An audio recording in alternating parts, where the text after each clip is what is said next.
Hello, everybody. Welcome to the Timesphere podcast episode. Well, I don't think episode numbers really matter when most of our subjects are news and bringing guests on. But this is episode number 2 for those of you who are keeping track. Today, Scott and I are joined by our good friend Issy, one of our former editors at Dot Esports, and we're going to be talking mostly about all the Ubisoft garbage that's been going on, and then also just some behind the scenes stuff since.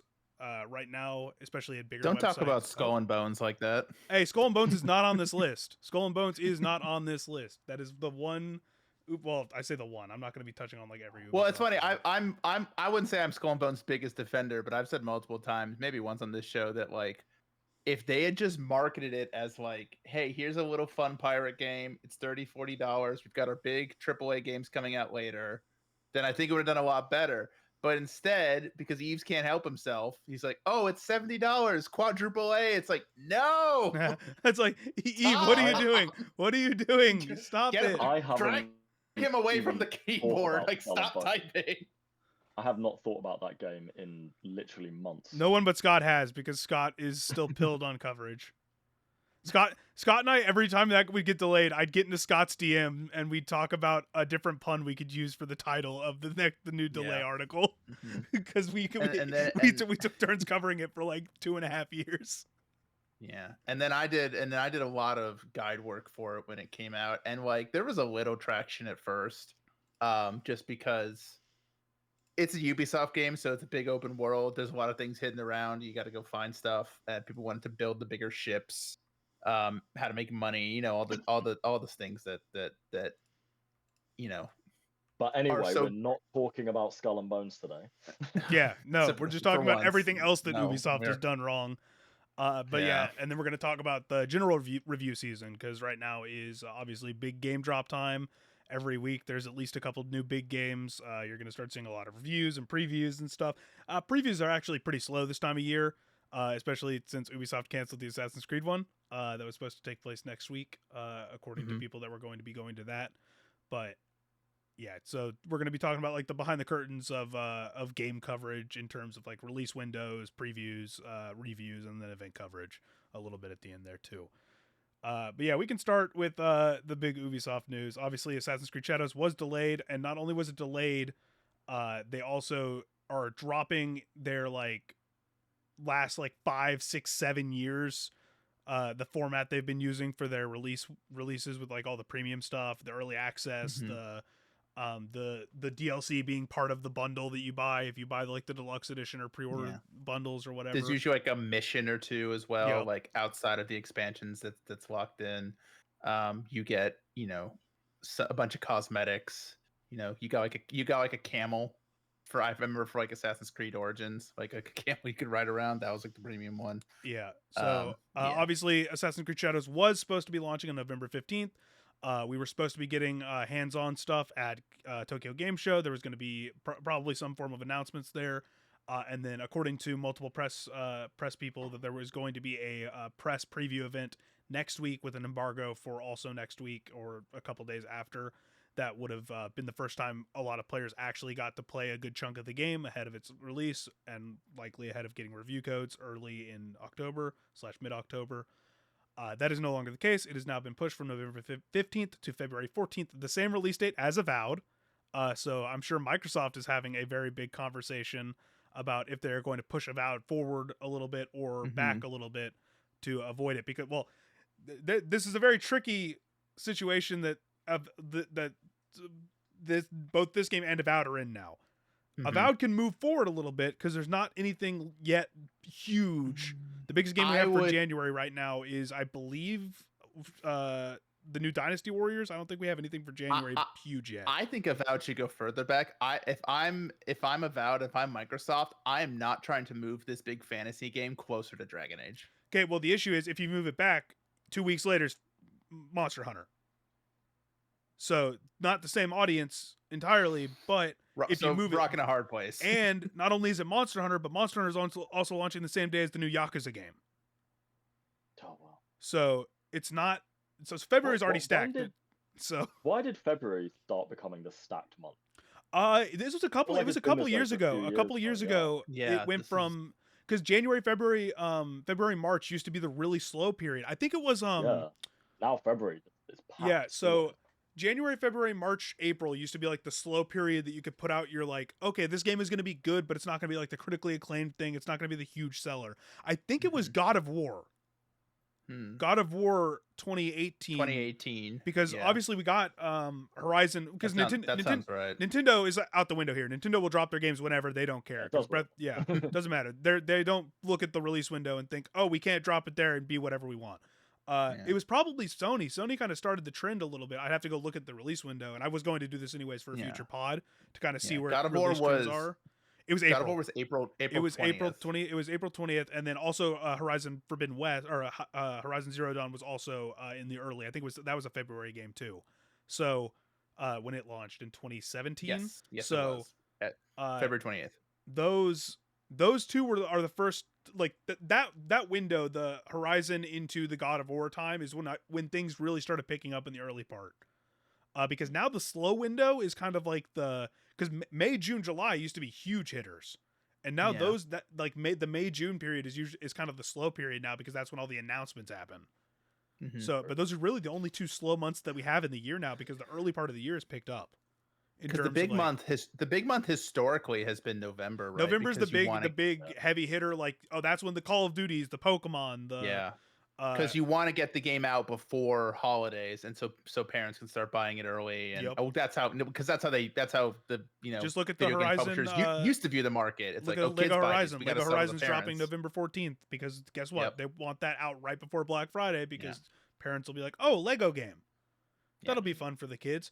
So, February is stacked already. Like we don't even have a full we don't have a full release schedule for January, let alone February yet. We've already got 4 giant titles happening with Assassin's Creed moving into there. So I don't know what Avowed's going to do. Microsoft, if there's not a lot of other January stuff happening, I would think Microsoft might be like, okay, let's move it up to the first week of February or like that last week of January if they have the ability to do so.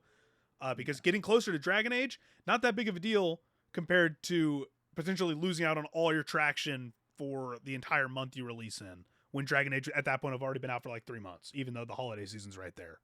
So we'll see how that goes. But this is I want to quickly go through. Sorry, I know we're keep bearing the lead and keep pushing on. I want to go through February and just for those who don't realize what's coming out this month. Yeah, drop it. Start February 11th. Double feature: Civilization 7 and Kingdom Come Deliverance 2. Mm-hmm. Then we've got they're not moving forward. There's no way Avowed is moving forward if Kingdom comes in that same time frame. Yeah. Phantom Breaker Battlegrounds Ultimate. I'm not sure what that is. That's a beat 'em up. Assassin's Creed Shadows now. Yep. On February 14th. February 18th, another double feature. We have Avowed and from the original Life is Strange developers, Lost Records, Bloom and Rage. Yeah, the new Don't Nod game. Yep. Let's see. Kamatsubaki City Regenerate. That's some visual novel stuff. Like a Dragon, Pirate Yakuza in Hawaii. The best game title of the year. Yep. And then Monster Hunter Wilds. And then there's some other things that nothing really too major that has like no official dates. But I mean, Monster Hunter, Yakuza, Avowed, Lost Records. We don't know the Nintendo February game yet. Kingdom Come, Civ. Yeah, that is stacked in the shortest month of the year. It's absolutely stacked. I will say we really can't even compare like old pre 2017. We can't even really compare the industry pre 2017 to current just because of how many games there are now. Mm-hmm. Like the games industry is substantially bigger than even back then. So there's never going to be a slow month because there's always games coming out. But yeah, Assassin's Creed is kind of shooting itself in the foot a little bit. I'll get to the message here. So this is from VGC listing off the press release that they sent out. Assassin's Creed Shadows is a dream project for us, finally bringing the series to feudal Japan with many features developed with our community in mind, such as parkour or the renewed stealth brought by new technologies, all set in a beautiful immersive world. Blah blah blah. It's all lip service up until you get to the point where they're talking about postponing, and basically they're just saying, hey, we want to make the game as good as possible. And so in the call that where this dropped like right as Ubisoft was having basically like an emergency shareholders meeting because of what we're going to talk about next. Assassin's Creed Shadows will now release February 14th, February 2025. While the game is a feature complete, the learnings from Star Wars Outlaws release led us to provide additional time to further polish the title. This will enable the biggest entry in the franchise to fully deliver on its ambition, notably by fulfilling the promise of our dual protagonist adventure.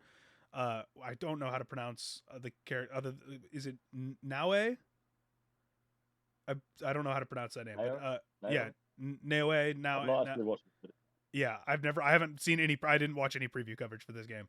And Yasuke bringing the two very different gameplay styles. We're departing from the traditional season pass model. All players will be able to enjoy the game at the same time on February 14th, and those who pre-order the game will be granted the first expansion for free. The game will mark the return of the new releases on Steam day one. Mm-hmm. So basically, everything that you got feedback from Star Wars Outlaws, they're like, okay, implement it immediately. Push this back, implement it immediately, because that's 3 of the biggest complaints knocked out right away. I know you mentioned that like you felt like them moving it to this date is shooting themselves in the foot, and I do believe it is going to hinder them a little, but I think all of these changes are drastically going to help. Oh yeah, 100%. Shooting themselves in the foot. By that I mean they're putting themselves in a worse position release wise. All the stuff that they're talking about of why they're pushing it are going to make the game a better experience and probably help it sell. Great reasons for doing. Yes, the Steam one. Sorry, go ahead. No. We've been talking too much. Go ahead, Izzy. You're the guest. I don't know how much I believe pushing it back to February is actually going to shoot themselves in the foot, at least in regard to the other games that are coming out. Yes, that is a really stacked month, but the people who are buying Assassin's Creed typically are the kinds of gamers who buy the big tentpole AAA releases. It's the same people. It's the more casual game, so it's going to appeal to a different audience than a lot of these other games. Yeah, Assassin's Creed is very bread and butter gaming, appeals to as large an audience as the game can really get. It's the COD and FIFA. Yeah.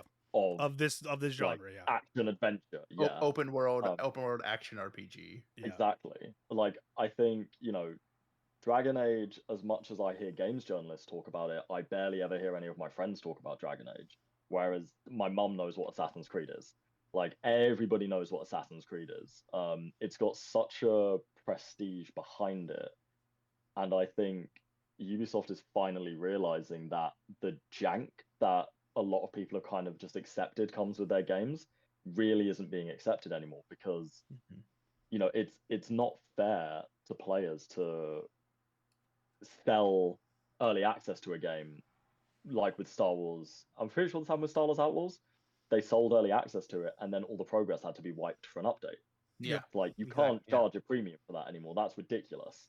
So no, I think the changes they're making are really good, and I also think Assassin's Creed is so big that it can just bully any other game that comes out at the same time. And I mean, with 3 more months to market the game, they can really ramp up their marketing drive and just say, like, this is the game to play. Like, it's in February, it's after you've had January where everybody's broke because they've spent all their money over Christmas and over the holidays.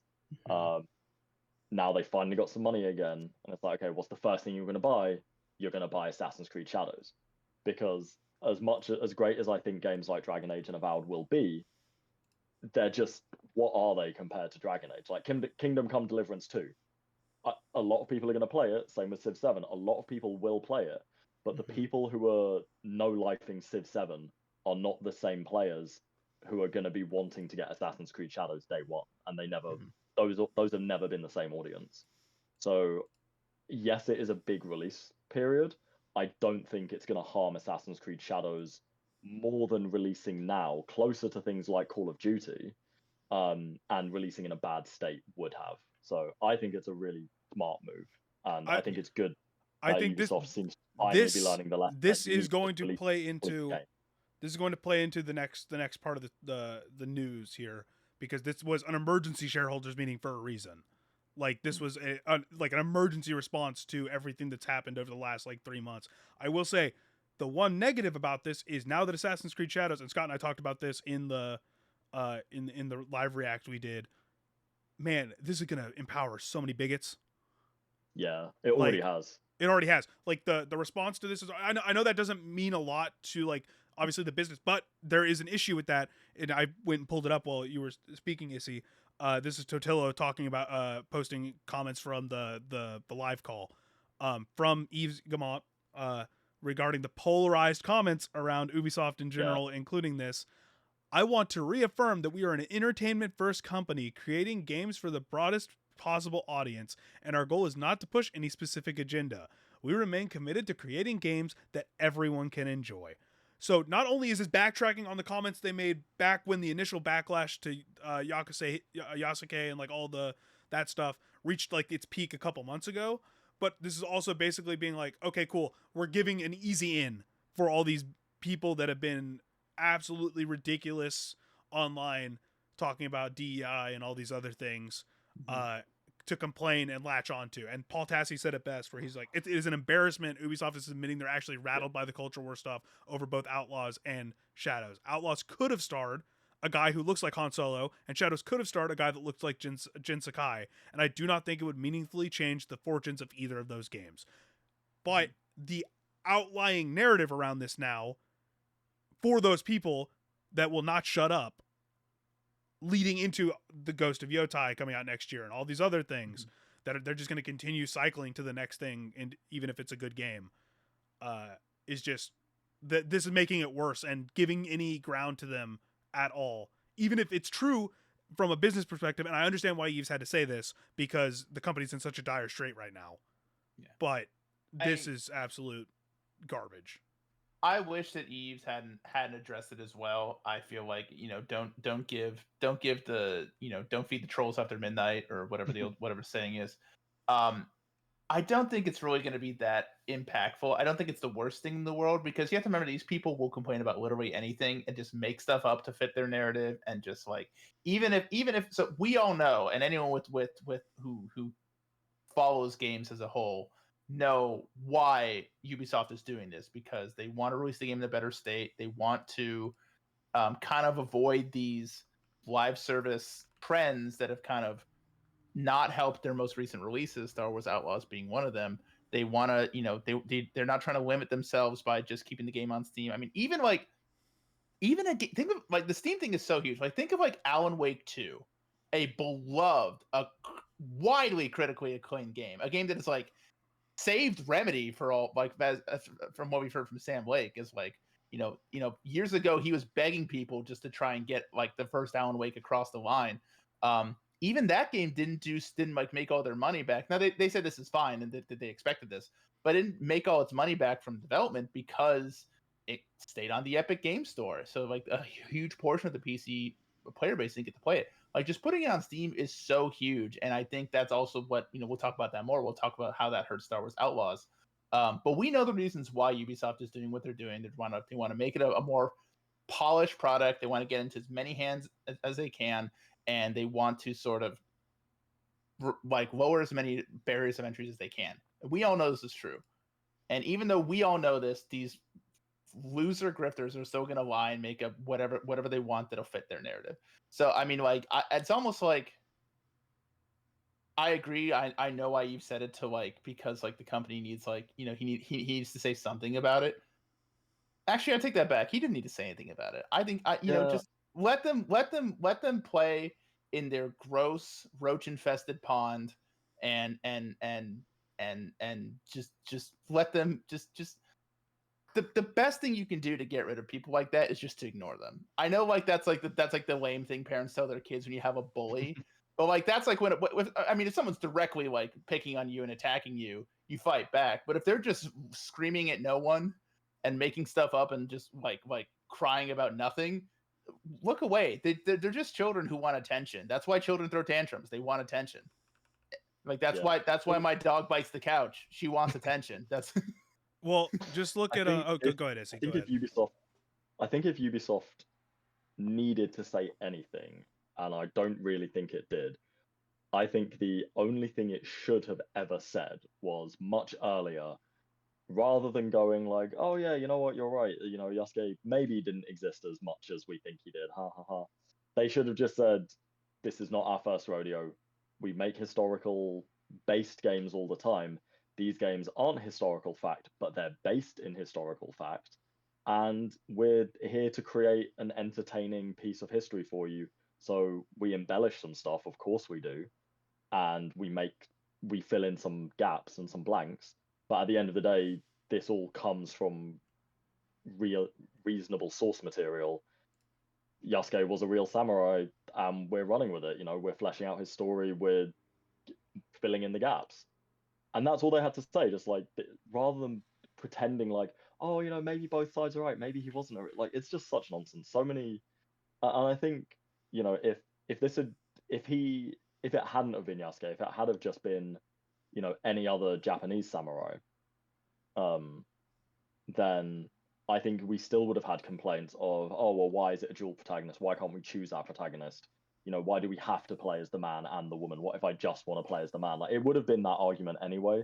It's just, instead of focusing on why is it a black guy, it would have been why do I have to play as a woman? That's what we're here. That's what we're seeing with Ghost of Yotei right now. Exactly.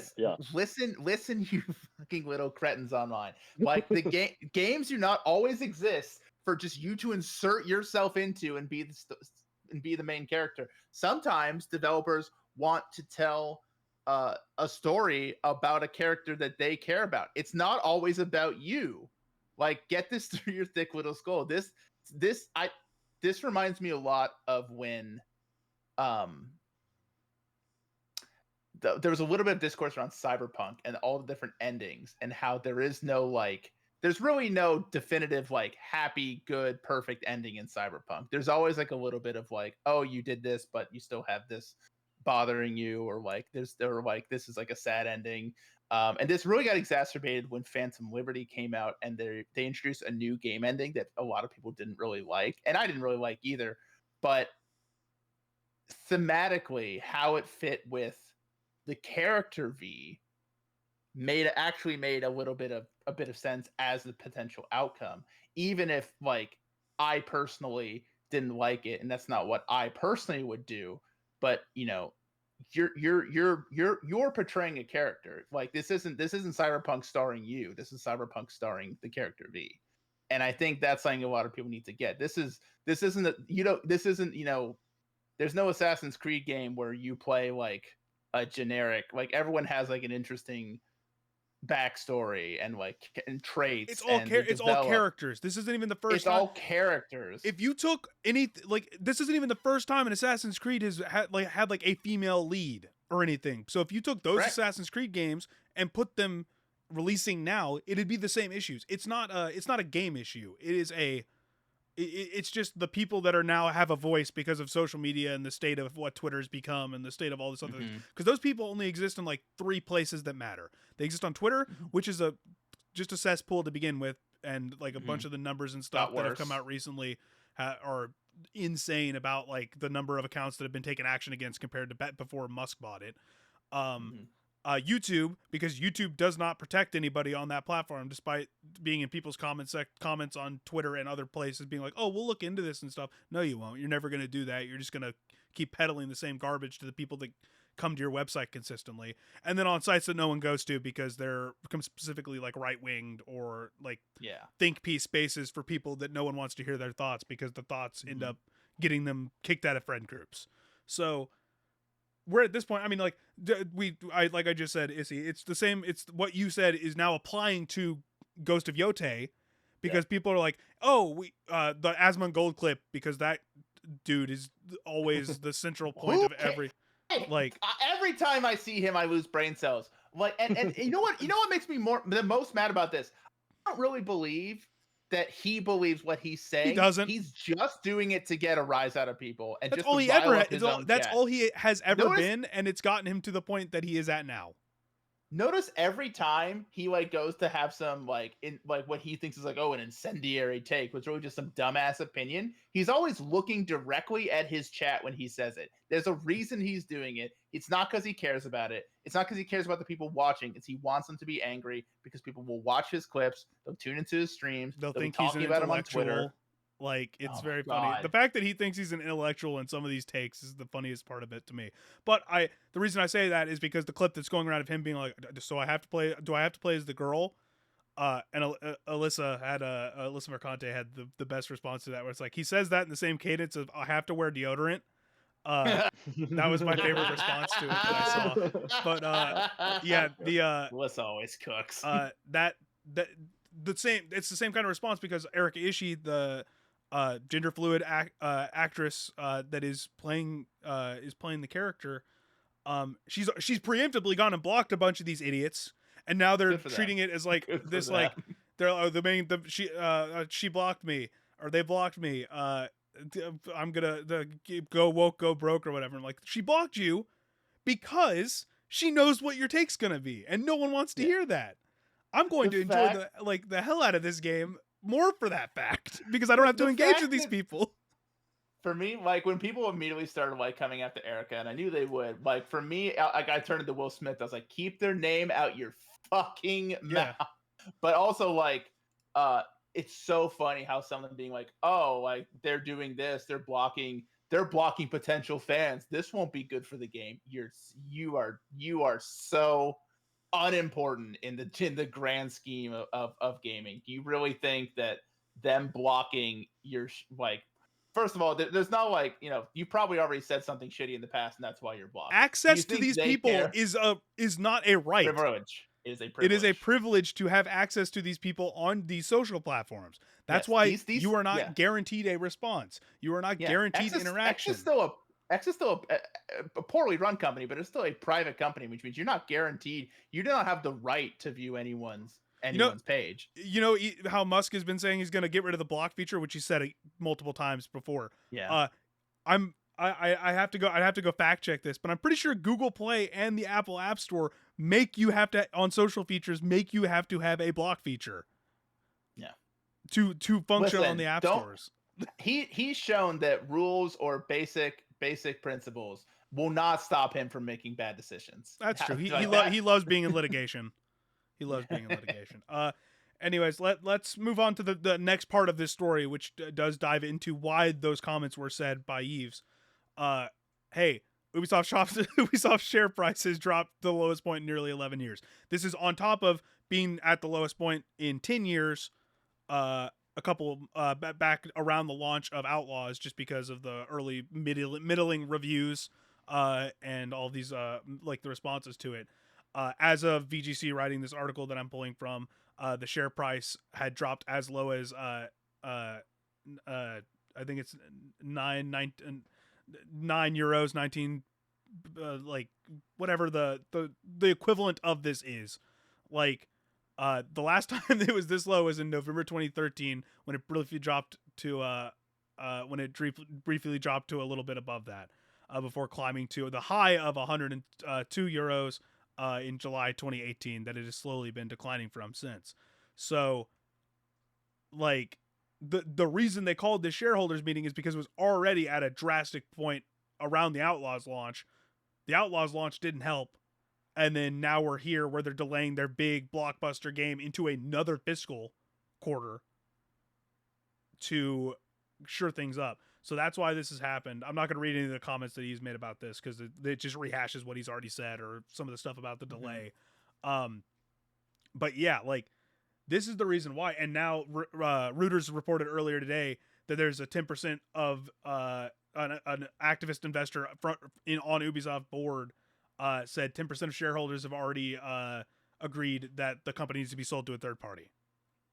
So we're back to like, what, 7 years ago, when it was almost taken over by Vivendi, I guess, or whenever that was happening, and there's the whole thing about needing to buy that back and get it back to the original holders and stuff, because on all these things, yeah, like, basically, like, there's a bunch of CEOs and investment people being like, Ubisoft needs to go private, or they need to sell, because currently their value is just cratering. It's not going to get any better from here, because I don't know what releases they have that could potentially pick it up, because Prince of Persia updates for that Prince of Persia roguelite aren't gonna up this price at all. Like, the people who bought that game or are playing that game. So we're at a tipping point for Ubisoft right now when it comes to certain things like this. And Patrick Klepek put this best on Twitter. where he goes, Assassin's Creed being complete but getting delayed out of the holidays for polish, moving to day one on Steam, abandoning season passes. This is all hands on deck for this game to be a hit. That sounds pretty worrying for Ubisoft's overall health.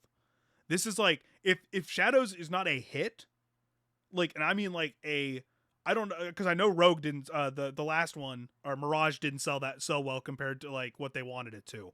But if this is not a capital H hit that is like up there with the top sellers of next year, we might see Ubisoft starting to close studios or starting to go make the move to either go private or sell by like early spring next year.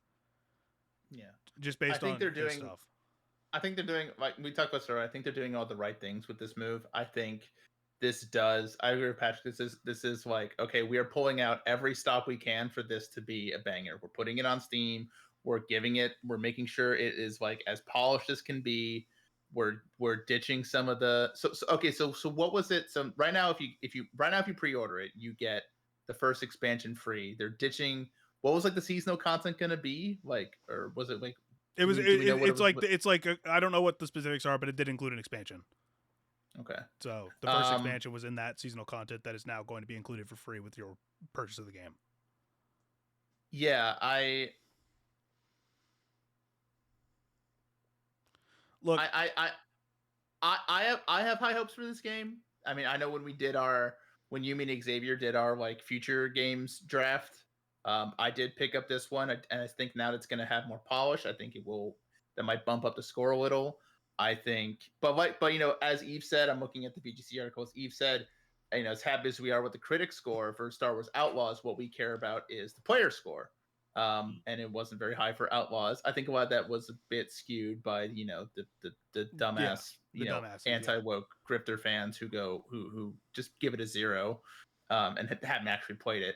But you know, it wasn't the hit that they hoped it would be. You know, we'll talk a little bit about that in a bit, because I've played it pretty extensively now, and so I can talk a little bit about its strengths and weaknesses. But yeah, I agree. I think I agree that Shadows does have to be a hit. I think it really is. This is their break glass of emergency game that they need. It is arguably their biggest franchise. I mean, say arguably. This Assassin's Creed is their biggest franchise. Sorry, Division. I know I love you, but you're you're not number one. And this is kind of like the setting that people always wanted for an Assassin's Creed game. I feel like people have been asking for like a feudal Japan samurai kind of thing for years. Pretty much they came about. Yeah, and I think you know, I don't see, you know, I think it's gonna be good, but it is sort of like, this is it. Like this is the bet here. You're betting on this to be the hit that it needs to be. But if I were a gambling man, and we all know that I am, then I would say I think this will pay off. It's not going to be like what we're seeing with Dragon Age Veilguard. Like I've seen like multiple people say like, oh, BioWare is back. I don't know if we're going to get that kind of like positivity from this game, but I think it's going to review well. I think it's going to sell well, and I think it's going to provide some relief that. And some positive signs that Ubisoft is hoping for, and that we're looking for too. Like if Ubisoft continues to, like, no one's rooting for Ubisoft to fail. Yeah, we kind of laugh at Eve when he does like these like when he calls Skull and Bones a $70 quadruple A title, where like we roll our eyes and it's like, stop, like you're hurting your own company by saying shit like this. No one wants Ubisoft to fail, and no one wants Ubisoft to have to be sold off to another company, because we don't need more consolidation, especially for a company that big. Yeah. So I will say that there's like an investigation going on. The board has launched an investigation. There's going to be a whole bunch of information that comes out of that. There's going to be a whole bunch of information that comes out of this. The grifters are going to say whatever they want. There's some comments here about like the comparisons that someone in the call asked Eve's about his like the comparison to Ghost of Yote and how both can survive or sell well in 2025, and he basically just said they're both going to be great games. They're both going to have their audiences. They're both going to sell well. Some people were saying that this is not only what you were saying, Scott, that this is the break glass for them because they're going to feudal Japan and all that stuff. It also hurts them in the long run that someone else already did that. Sucker Punch already kind of did that. and did it extremely well with the original Ghost of Tsushima. So, like, they've got a lot riding for them on this and everything. And we'll talk. And basically, this is to say Ubisoft's in a lot of trouble if this push doesn't go well. But I think if this game can sell well, and they get good reactions to all the things that they are changing, then moving forward, I think a lot of their other big games are going to be in a better place because they're going to have a new model to base the good stuff off of. I also am, I'm still concerned about some other elements of the Assassin's Creed stuff because I believe this is also going to be the launch of Assassin's Creed Infinity, which we still know nothing about. Forgot all about that. So they haven't talked about that. We still don't know if that's a thing. It's supposed to be like a hub. It's supposed to be a hub where you can like do a bunch of things. There's going to be some cross-save stuff that goes to other games where you can get items or whatever from the hub. So it's a fancy way of saying, hey, there's going to be like save data. As far as we don't know enough about it to be anything more than, you're going to get like, it's going to be like, if you have multiple Assassin's Creed games, maybe you get some extra content. So we'll still have to wait on that. But I do want to push on to talk about Star Wars Outlaws because Ubisoft did in this same call outline plans to improve Star Wars Outlaws. And I wanted to talk about what does this mean for Star Wars Outlaws? Because Scott, you played it. Issy, I don't know if you've played it, but obviously we've all we've all paid attention to the situation around it. This opens up the window for Star Wars Outlaw to be Ubisoft's, hey, can we get out all these improvements before November, knock the price down a little bit, and then get Star Wars Outlaws to the point where it sells incredibly well heading into the next year. And put it on Steam. Exactly. Well, they're putting it on Steam next month? Yeah, really. It's going to be out on Steam before November. It's November 20. Not before. During November. During 21st. November. So they're launching on Steam. It's before the holiday. So launching on Steam before the holiday. There's definitely going to be a price cut before the holiday. They're going to have a bunch of improvements that they're outlining here, where despite solid ratings and user scores across the first party and Epic stores that reflect an immersive and authentic Star Wars universe, Star Wars Outlaws initial sales proved softer than expected, Ubisoft said. In response to player feedback, Ubisoft's development teams are currently fully mobilized to swiftly implement a series of updates to polish and improve the player experience in order to engage a large audience during the holiday season to position Star Wars Outlaws as a strong, long-time performer. So they're already pivoting like crazy to try and implement all the feedback that players talked about of how the characters controlled and how certain other elements were disappointing, how the stealth doesn't really progress at all. Like, they're trying to improve this stuff as soon as possible with like a huge team on it. I'm sure they've got like at least a couple studios helping out to try and implement as many of these changes as quickly as possible to try and get this game to turn around. Because if this game can turn around and start selling like hotcakes heading through the end of the year, then that stock price is going to go up a little bit and things are going to start looking a bit more up heading into the perception of Assassin's Creed, which they want to do. They want to try and improve their company standing along with just like the general favorable outlook of what they've done to improve that game to drum up hype for what they are potentially improving in Shadows after this delay. I do really hope that the messaging of we've learned from Outlaws is genuine. Because what they've said they're going to do with Outlaws now, it's funny that you mentioned it's on Epic Games Store. I didn't know it was on PC at all. And I think that's always the joke, isn't it? Like, if a game's on, when a game has been on Epic Games Store, but then it comes to Steam, it's like look at Kingdom Hearts. Look at Kingdom Hearts earlier this year. It's all those games have been slowly launching on Epic as an exclusive with those bundles and stuff. It comes to Steam and it's a top seller for like 3 months. Yeah. Because now it's playable on Steam Deck. Now it's open up to the biggest audience on PC. Yeah. Now I will say, Issy, to your point, even if it was on PC, most people would have expected, it's not an Epic, it's on the Ubisoft launcher thing or whatever. True. Because everybody and their mom had a launcher for like that 10-year period, and everybody's just like, just put it on Steam. None of these are good. None of these function well. Just put it on Steam. Even if it's on Epic and Steam, who cares? Give people the option, but don't put it on your little dinky first-party launcher that no one ever wants to use, because that's what's hurting your sales on PC. I hate Ubisoft Connect. Yep, I've used it so much for games like Skull and Bones, and I played The Division. Obviously, I'm using it now for Outlaws. It's such an annoying, especially because for some reason I had this big issue where like it kept like automatically logging into an older account based on an old email I didn't have access to, and so like I had to like get support to like sign that account over to a new email so I could access. That's what I got the what's it called, Ubisoft Plus Premium subscription under. it was just a big whole thing. But eventually I did eventually get into the game and enjoyed it. So should I talk about like what's like about this game now? I feel like I've been waiting to do this for a few episodes. Yeah, well, let's let you talk about this, and then we'll talk about the content that they detailed. The new content that's coming got dated. So give like your brief update on like how you're feeling about where you're at in the game and what these kind of updates mean to you. So at this point, I've visited every planet. I'm in like the thick of like the main story, which I would say is essentially putting together a team for a heist. Mm-hmm. That's what we're doing right now. That's what I'm doing right now. I am really enjoying this game. The things that I like about it, I like the character Kvass. I like Nyx. I like the cute moments you can have with him.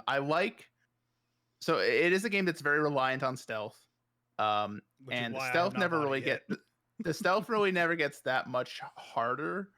They introduce a couple new things as you progress and go to new worlds in terms of like they have to deal with cameras, then you have to deal with all these like additional things. But mostly it's standard Ubisoft stealth where the enemies will like follow their patrol path, or there'll be someone working in like a control room and they'll mess with one machine for 5 seconds and they'll walk over to the other machine and mess with that for 5 seconds, and it'll just go back and forth between these 3 machines. And it's pretty easy to solve. And there's a little bit of an issue with like power creep where like as you unlock, first of all, I liked how you unlock new abilities. You do it by finding and reaching out to experts. They then have a bunch of tasks you have to complete. The task, and not only you have to do tasks, you also have to do like there's something special missions. You have to go like research or go hunt down a specific part that unlocks like a specialized pouch that you now have. Now you can hold more health vials or more smoke bombs or unlock these other things. I like that. But once you get a bunch of them, stealth is kind of like a breeze. So eventually you can just like pretty much sprint past stormtroopers and they don't even hear you. But I'm not too upset about that because I think that's normal for games. Like you're supposed to like get better at things as you go. I just wish it made it a little more challenging and introduced some new things as Peter's. Peter. I heard the cat start making a little bit of noise. My cat Peter failed his stealth check. He walked right in front of me. I liked all the different like mini games you can do. There's a really cute, adorable like you can like essentially get like there's like a Monster Hunter-esque like cooking mini game, or not the cooking, the robot there's like essentially Star Wars food trucks, and robots will prepare meals, but they're like really intricate meals, so you have to like eat them in a certain way. And if you do that, you can unlock some like the interactions between you and Nyx are really cute during these activities. And you can also unlock something for Nyx that gives you like a buff or like a certain benefit. That's all really cool. Some of the issues include like I said, the AI just kind of being like it's standard Ubisoft AI. It's nothing better or worse. It's in other games. Like I said, they follow their paths. They follow, they'll hear you knock someone out. They'll come over and go, "Oh, what happened here?" And then they go and walk away. It's just like, okay, like this standard stuff. I like interacting with the clans and how, like, because there's like a reputation system. There's the Ishiga clan, the Hutts, the Crimson Dawn, and the Pikes, and you interact with them. And whenever you do missions, there's usually an option at the end. It's like, oh, like you can double cross them, or you can sell this to someone else, and it'll see how it affects your reputation, how that reputation affects like how much access you have to their base areas, what kind of missions you can pick up from them, like good prices you can get on goods, things like that. So I like getting all of my reputations to at least good, because then I can get into it's easier to access their restricted areas, where you can find a vault terminal, and then you can find locations of key cards, go find the key cards, bring them back, and rob the clans blind and still maintaining a good reputation. I've made like most of my money in the game by cozying up to clans and then robbing them as soon as I'm friends with them. Very fun. I guess to tie in that, I just looked at what Ubisoft is specifically saying about the content updates that are coming. So obviously the first DLC first story DLC is going to be tying into the cast meeting Lando. There's going to be a new story centered around meeting Lando, and they're being very vague about it for what they say is specific reasons. It's supposed to be I don't know. So it's gonna be launching on November 21st, which is also the same day that the game comes to Steam, which is a very big deal. Yes. And then Ubisoft also in this same statement said, "We're hard at work creating multiple title updates, which will bring optimization, gameplay polishing, and tweaks, as well as quality of life changes, including adjustments to combat and stealth." So, as someone who's enjoying the game and is very deep into it, how do you feel about like what they've talked about, like what's coming next, essentially? I would like to see some more updates to combat. It does feel kind of pretty basic, kind of Uncharted like. You can update your blaster a bunch of different ways, and there are even options like you can have it be like more like a little more like a rapid fire SMG, but each shot isn't deal a lot of damage, or you can have it be more like a pistol, but so slow firing but more damage each shot. That's what I've been using.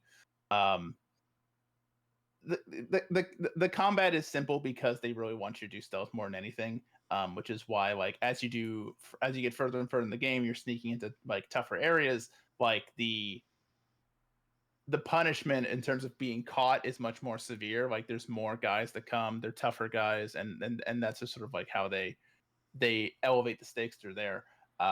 There are a lot of quality of life improvements that need to be made. I think the biggest one that I may have talked about before is when you're on the speeder, which is very fun.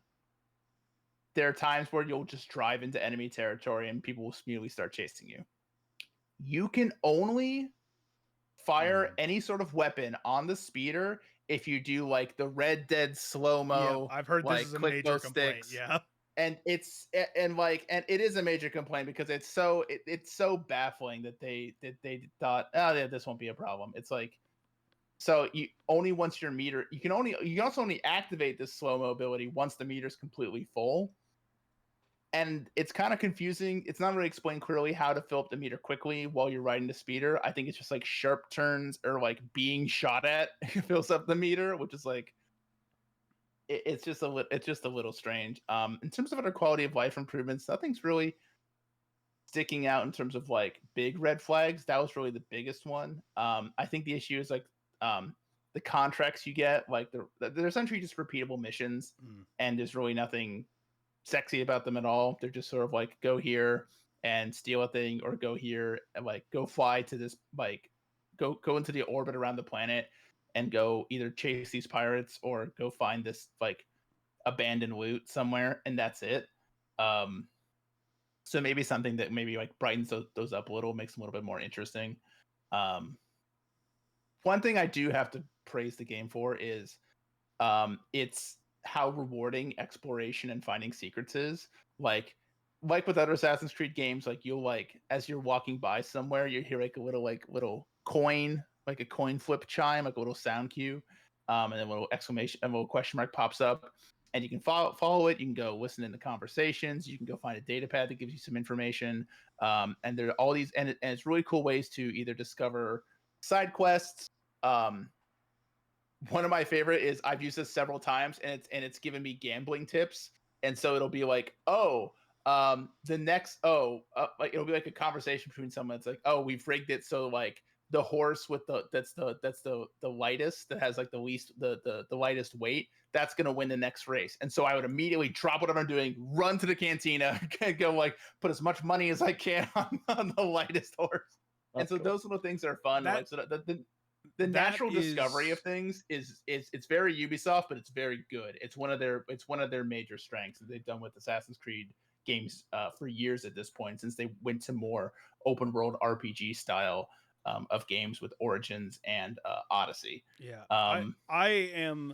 That is the reason why I want to play this game. Is I am not like the biggest Star Wars fan, but I'm above average Star Wars fan who is a big fan of the world. Like my favorite Star Wars media is the Clone Wars because of how much you get to live in the world and experience different stories and like these different bite-sized pieces that can be tied to the larger story, but are more often than not set around characters that you wouldn't often get, or like moments that you wouldn't often get publicized if it was in a movie or something, which is why I was so excited for Outlaws. I'm not the biggest fan of stealth games, which is what's turned me off of playing it so far.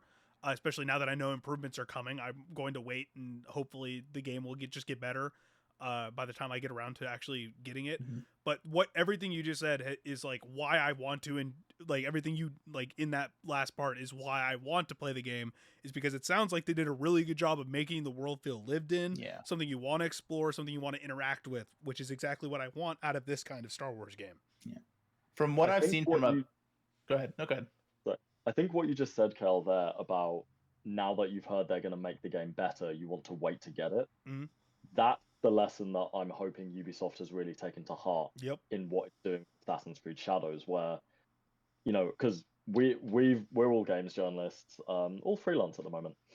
Cheers. Is that what we're calling it? Yeah. But, you know, we've all done reviews, right? And you know when you get a game and you're like, this game has good stuff in it, and you're like, if this game had just had a few more months to iron out some of these kinks, I could give it a bit of a higher score. Because you're like, you know, it's a game, although they're pieces of art, at the same time they also are commercial products.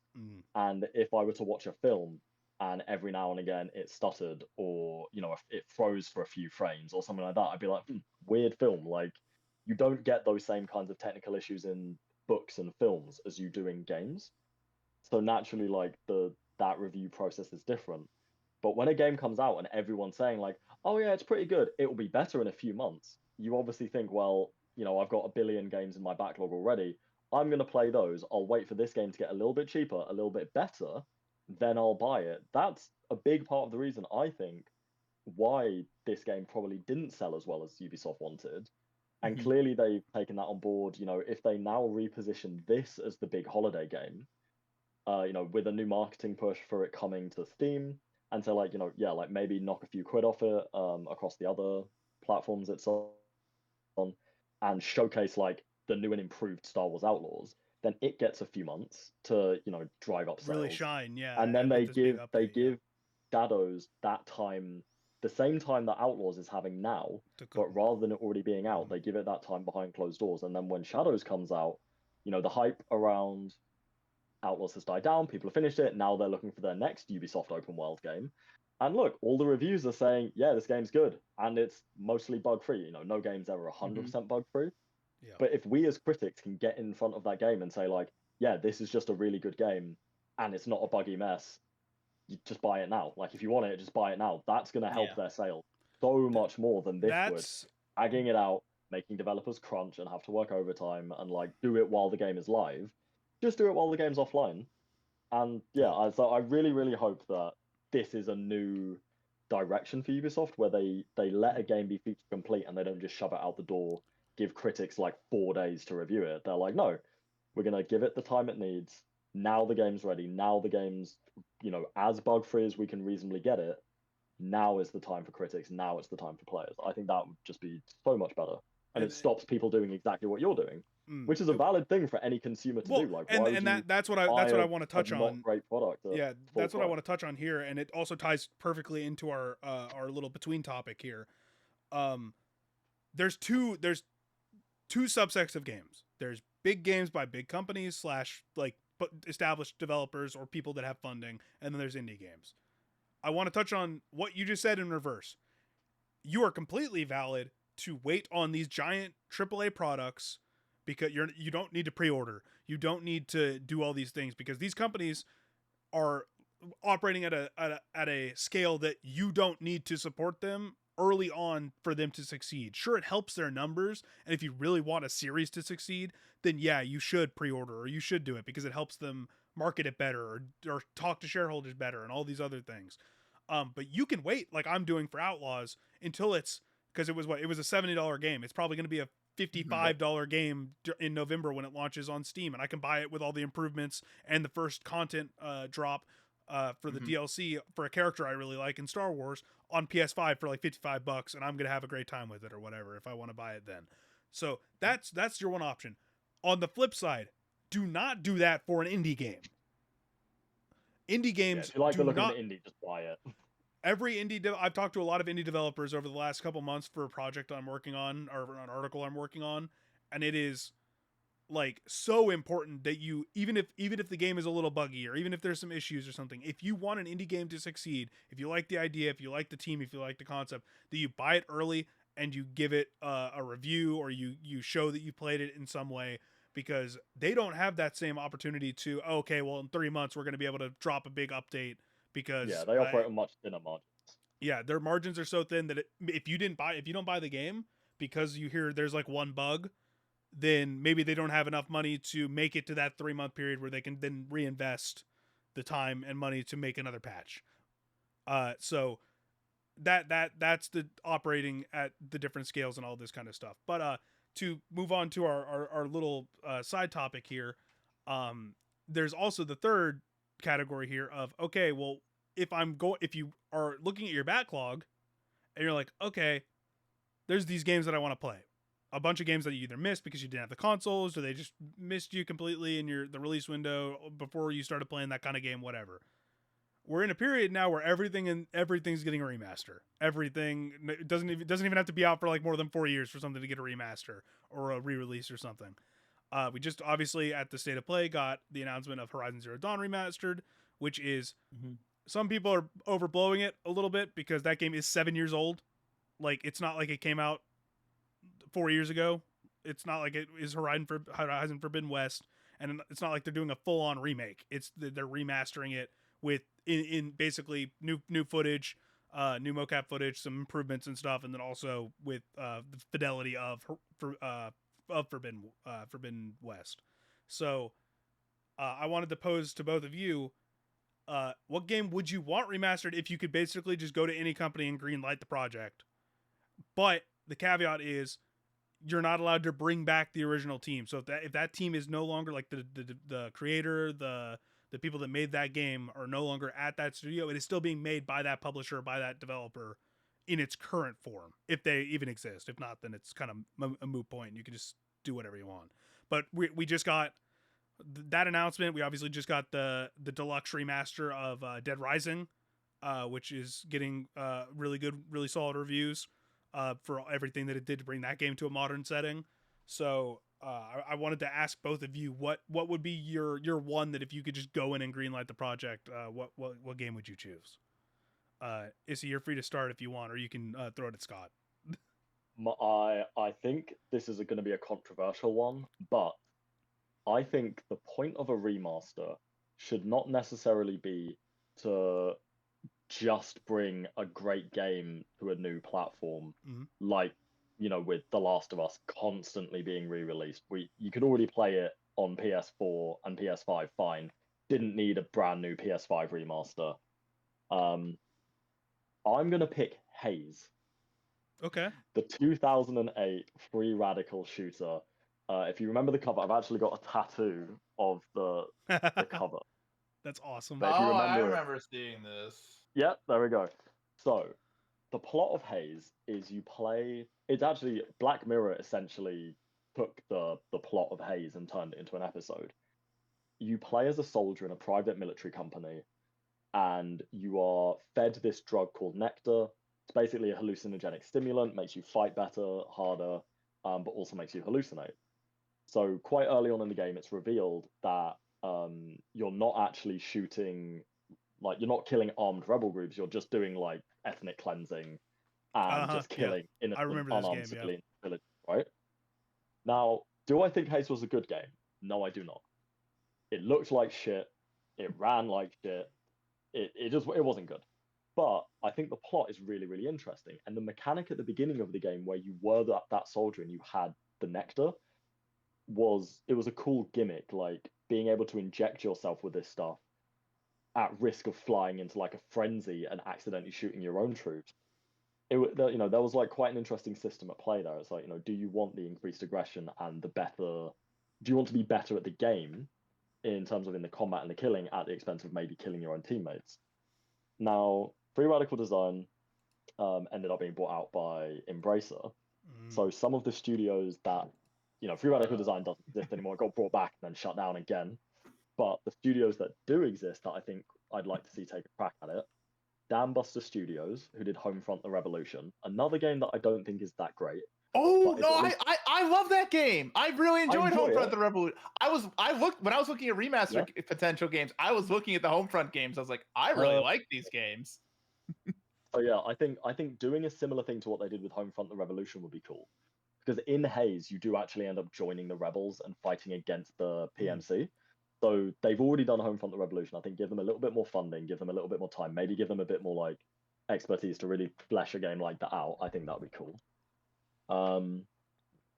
Yeah, or Crystal Dynamics, who did the Legacy of Kain series, I think. Yep. Wait, am I thinking of Legacy? No, I'm thinking of Kain and Lynch. I've never played Legacy of Kain. Well, you can soon. Montreal, who did like remasters coming out in December for that one. Oh, cool. Or maybe even. So yeah, I actually think Dambuster Studios would be my top pick, or Tripwire, who did the Killing Floor series. Killing Floor. Because I think they've really got the like shooting and the gore down. And so I think they could make a really, really good shooter. I think if you have those two studios working together, just get Tripwire and Dambusters co-working on it, I think you could turn Haze into quite an interesting franchise. Yeah. Well, Embracer needs a hit, so. Yeah, and I'd like to see, a game that had an interesting premise but just not a great execution. I'd like to see games like that get remasters and see games like that be given another chance, rather than just, oh yeah, this game that came out 8 years ago and everyone loved and that you can still play on modern consoles today. Yeah, we're bringing that back out. It's like, we've all already played it. What's the point? Like, give me that weird shit that didn't quite. No, I love the depth of which you're like, this game is. I enjoy it so much, but it's like me. I love the every New Year's I do a stream playing the Speed Racer game for Wii, the Speed Racer movie game, because the concept of that game and the gameplay loop in that game where you're actually like able to fight using the cars mid race is like such a fun thing. That game is never going to get re-released. It's never going to get it's never going to get any attention anywhere else, but it's a very similar idea to that. Scott, what you got? So there are a lot of things. I thought about a lot of different ones, including two from the same now gone developer, Remedy Entertainment, who were a victim of the Activision merger bullshit business practice stuff they do. They did Simpsons Hit and Run and they did Prototype.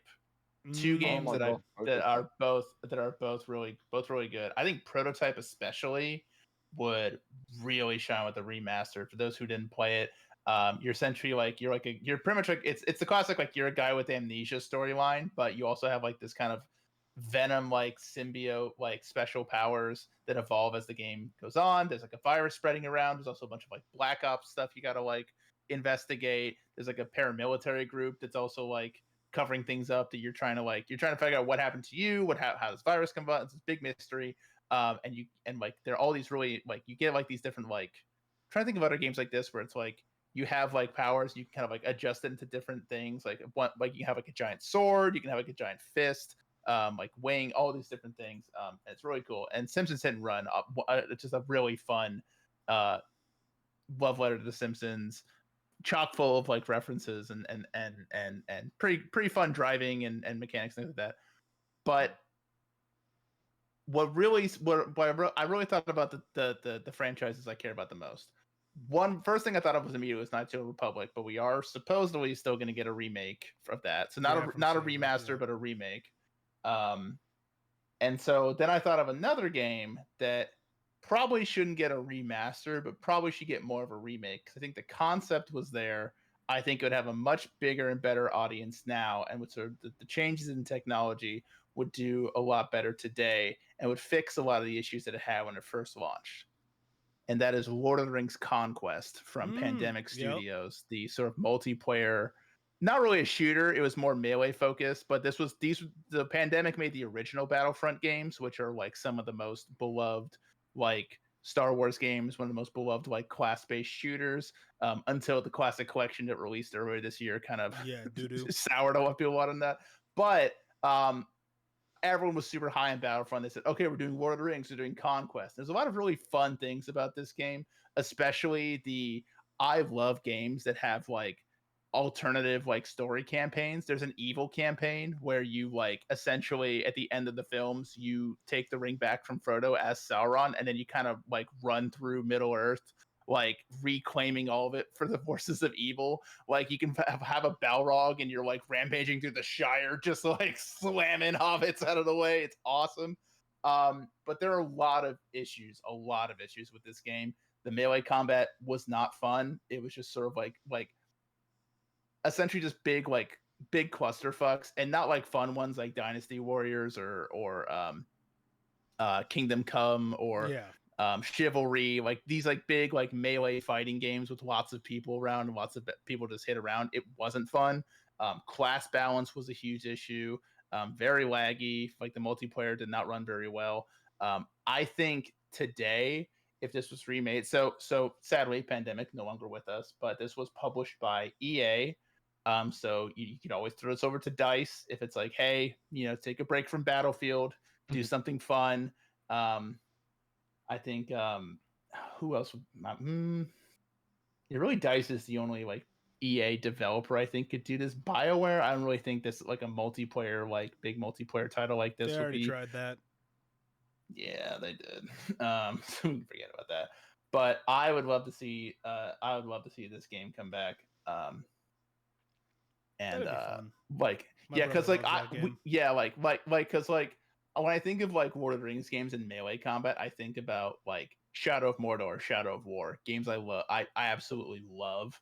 And having one updated graphics and like less chaotic combat that's a little bit more about combos and countering and things like that, as opposed to just like button mashing and spamming and like every multiplayer match people are just playing mages and healing themselves, or they're playing like the little thief character and just griefing everyone. I actually looked up and I wrote about this game when I first started writing about games, and like so I just had like a little blog on WordPress. This is from July of 2012 when I wrote this. I wrote I had such high hopes for the game, but everything was wrong with it. There were extreme class balance issues. The combat turned into clusterfucks, and all the suspense and drama that went into beautiful movies washed away like Boromir at the end of Fellowship. Multiplayer was a disgrace. There was more lag in a half-filled Conquest server than it would be on 64-player Counter-Strike match using the Wi-Fi from Starbucks. It was awful. Looking back at it, like the fun stuff was there. Like I still think about the Evil campaign. It starts off with you like fighting Frodo, who's just like who turns into a Dark Souls boss and is just rolling around, like turning invisible, like slashing you and disappearing. And so I think that kind of thing would be really fun. I would like to see EA bring back like a big multiplayer Lord of the Rings game. I don't know how the rights of it worked, because I know like Embracer owns the rights to it now, so yeah, who knows? Weta Workshop, and there's a lot like, of and yeah, all those games are in limbo. Like all these licensed games from back then are all in limbo. You never know. For a remaster, prototype, or hit and run, but if I can make a remake, since I'm already getting a Coda remake, as we are prone to believe, then I would go with Lord of the Rings Conquest. Yeah, you guys gave like niche answers. I was gonna do I was gonna go dig into like Capcom's IP library and be like, who do I want to bring this back? But most of the teams that made a bunch of those games are gone, or like are at different places, and they're making cool stuff. So I don't really need those games to come back, like a Beautiful Joe or something. Like I'd love to see that come back, but like you could just remaster that and it'd be fine. But I don't really have like a fun story there. My always go-to answer is Square Enix to HD 2D Xenogears win, but like we're never gonna get it because every time I hear Xenogears news, it's like literally yesterday they're like, oh, I saw Xenogears trending, and people being like, and people were making memes because everybody's like, Square Enix, we want Xenogears remake or remaster, and they're like, here, have $2,000 watch instead. Because they announced a watch line for a game that is not playable on modern consoles. And it's just like, cool, whatever. Like, they'll get to it eventually, probably. So my choice instead is I really, really, really want... So we got F-Zero 99, obviously, last year. And that was like the first F-Zero game we'd gotten since GX on GameCube. I went back around the same time that was announced and launched, and after I got out of the haze of playing that a lot, and played GX again. And that game, by a lot of standards, like people who go back and go play that game for the first time now, still thinks it holds up really well. And there were rumored plans. I don't remember if they were rumored or like Did You Know Gaming went and talked to some of the developers and got confirmation that there was a scrapped like multiplayer mode or something because the GameCube era of online was super weird. But that game getting a remaster, whether it's by Nintendo or by a Sega team, either one, I don't care because there's a bunch of Nintendo teams that can make it really good. Whether it's proper Nintendo or one of their subsidiaries, a Sega team can make it really well. Or if they go and get, it was made by Nintendo, partnership between Nintendo, Namco at the time before they were Bandai Namco, and then Sega, and the lead producer on it was Toshihiro Nagoshi, the guy who made Monkey Ball and Yakuza. So he is no longer with Sega. He has his own studio under NetEase, which is a whole other can of worms. But whether it's Nintendo or Sega, I don't care. I think that game just getting a remaster, re-release, and then you just add an online mode would be absolutely stellar and would probably give Nintendo a reason to, hey, we can maybe make a new F-Zero game if someone's inspired to do something new, because the whole reason F-Zero isn't getting anything new is because Nintendo's like, we don't have any ideas. And I'm just like, okay, whatever, Nintendo, just give me more F-Zero at some point. Which 99 is good and it's still getting updated, but I want like a proper F-Zero with like core mechanics that aren't from the NES. So and now moving on to our main talking point, which is a lot of people ask questions about this online, or especially if they're like wanting to get into games journalism, which by the way, don't recommend right now. You should probably steer clear of most journalism right now. I can't remember who said it. One of my old NBA writer buddies, when ESPN just announced one of their most prolific basketball insiders and analysts, writers, just was laid off today, and said, hey, anybody wanting to get into basketball journalism or NBA journalism probably shouldn't at the highest level, because even this guy doesn't have a job right now. Like it's that kind of vibe in games journalism right now. But I did want to bring Issy on because obviously you're an editor and have a ton of experience with like reviews and that kind of side of the games industry too, to talk about the back end of what goes into a review, what goes into a preview, what goes into launch coverage and event coverage. And event coverage we can just kind of knock out right now, because event coverage varies differently between events. If you're going to like a PAX or like you went to Gamescom, I've been to Evo. Like if you're going to a tournament, it's different. If you're going to a Gamescom, it's different. If you're going to a PAX, it's different. Like these are very different scale, style, and type of events that offer different kind of press opportunities. Some of them are geared to press. Like PAX isn't necessarily geared to press. That's more of a fan expo with press opportunities. And so those are a bit more limiting. Evo is a tournament, but it's the biggest fighting game tournament, so they have press opportunities built in and baked in to their plans when people go to those tournaments. And then for a Gamescom, that is a media event more so than a hey, come and hang out and play games or whatever kind of thing, like a PAX. You say that it's the biggest gaming expo in the world. It has the most attendees out of any of them. That's awesome. The first 3 days, Wednesday, Thursday, Friday, there are business areas that I remember them doing business, media, that kind of thing. But also Thursday, Friday, Saturday, Sunday, all the public areas are open, and that's for people who've just bought tickets to like go and see cool shit. So yeah, that's awesome. Yeah, Gamescom's probably the best of both worlds. Like in the same way E3 was, where like you had the big media and business opportunities, but also like the public. I think Gamescom is doing it in a much better way than E3 was. E3 bundled it all together. Gamescom kind of separates it a little bit, so you can not have the hectic floor, like the hectic everything. So, that's kind of the gist of event coverage. But when it comes to let's start with preview, because that's kind of where everything starts. So typically when a preview event is happening from a publisher or a PR team or whatever, press will get contacted by PR reps or the company directly, depending on how big the company is. If they have internal PR, they'll reach out, be like, hey, do you need travel? If travel is an option, do you have anybody in the area? So you organize all of the logistics of going for this event.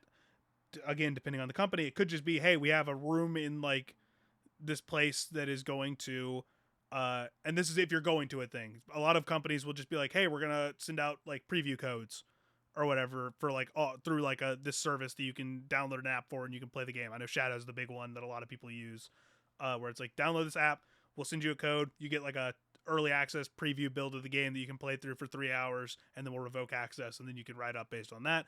But if you go, I'm talking specifically about like going to an event where it's like, okay, you organize the travel or you organize the person going to the thing. You'll go to the thing. It could be as simple as, hey, we got a room here that you're going to get early access to play this game or early access to play this content. Sometimes there's interviews. Sometimes there's it's the first time you're seeing a game. There's, depending on if it's a big company, they sometimes do big activations where it's like, I know the One Piece event. I know, Izzy, we talked about this.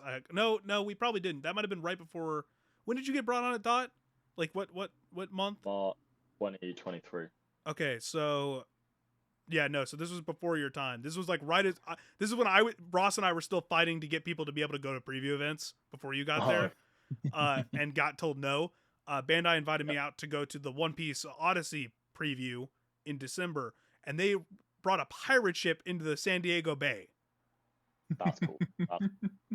Which is like that. Bandai goes nuts. Like at the I know at the Armored Core one, they had like a functional mech that they flipped a car with.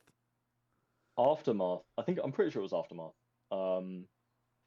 That had an article the other day after the Dragon Age previews, saying like, game previews are just an extension of game marketing. It is, and I really, really agree with this. Like everything you said, it's really cool, and it's really like, you know, it's great to be able to play something early, and kind of get a feel for it. But preview events are so limited because you're only ever going to be seen a vertical slice of a game that has been polished to death. So you're only ever and you know, they're only going to do a preview event if they know that part of the game is good. Or so by good, I just mean like as unbuggy as possible. Well, here's the counterpoint to that. I just got back from a preview event where they did the opposite. So, I went to Bandai invited me out to go play Dragon Ball Sparking Zero. First time anybody's gotten full hands on the full version of that game that is going to launch in October. Obviously, we weren't allowed to go to certain areas of the game, but that was not because they were feature incomplete. That is because they were like the encyclopedia mode, where they don't want to show that kind of stuff yet, or like different modes of the story. That's what they said. Nope, because they did show it afterwards. They had they had other people that were at that event, so not press. So they had content creators there that they used to show it. So in this specific case, I agree with you that most of the time it is especially if it's an early preview, like if it's like 6 months out or something. Yeah. This is a different case. This is like a month and a half out. This is launching in October, so very different cases. But in this instance, none of the stuff that we weren't allowed to touch. There was one thing that they told us was not finished, and that's the pre-order character that we weren't allowed to show or touch because he was not in this build. He was not playable, like he was not finished. But that part was we got to play whatever we wanted of the game. Like we got to play all the versus modes, all the different combat modes, the tournament modes, everything, and then we got to play we got to pick and choose a portion of a couple different stories to play, and then also at the same event the next day. This is the duality of these preview events. The Dragon Ball one had a big activation. So it was like, okay, we're going to go do this thing, and then we are going to go play the game, and you get to interview the producer. The next day, I got to play the entirety of Tekken's new story expansion and spend an hour in versus mode playing the new character with other people there. And then interview the producer and director of the game. But that one was just, hey, we're going to have food and we get to play the game. So that just in a conference room. So at that, you get the entire slice of just me saying that. That is the entirety of what most preview events are.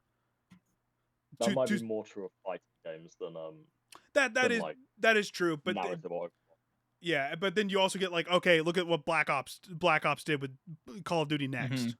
Like that's to the extreme of something, and that's more of a giant media preview that they want to make an event out of. Like everybody's getting hands on, they're streaming it, they're doing so there's all scale. COD's been doing that for years now. Yeah, exactly. So these big old blowouts with streamers and everything. There's the highs and the lows of it and everything, but for the most part, when it comes to preview coverage, and I'll let Issy, I'll let you run with this. What is your experience with like preview coverage? Obviously, like it depends on the game and depends on the experience and like what you get to play.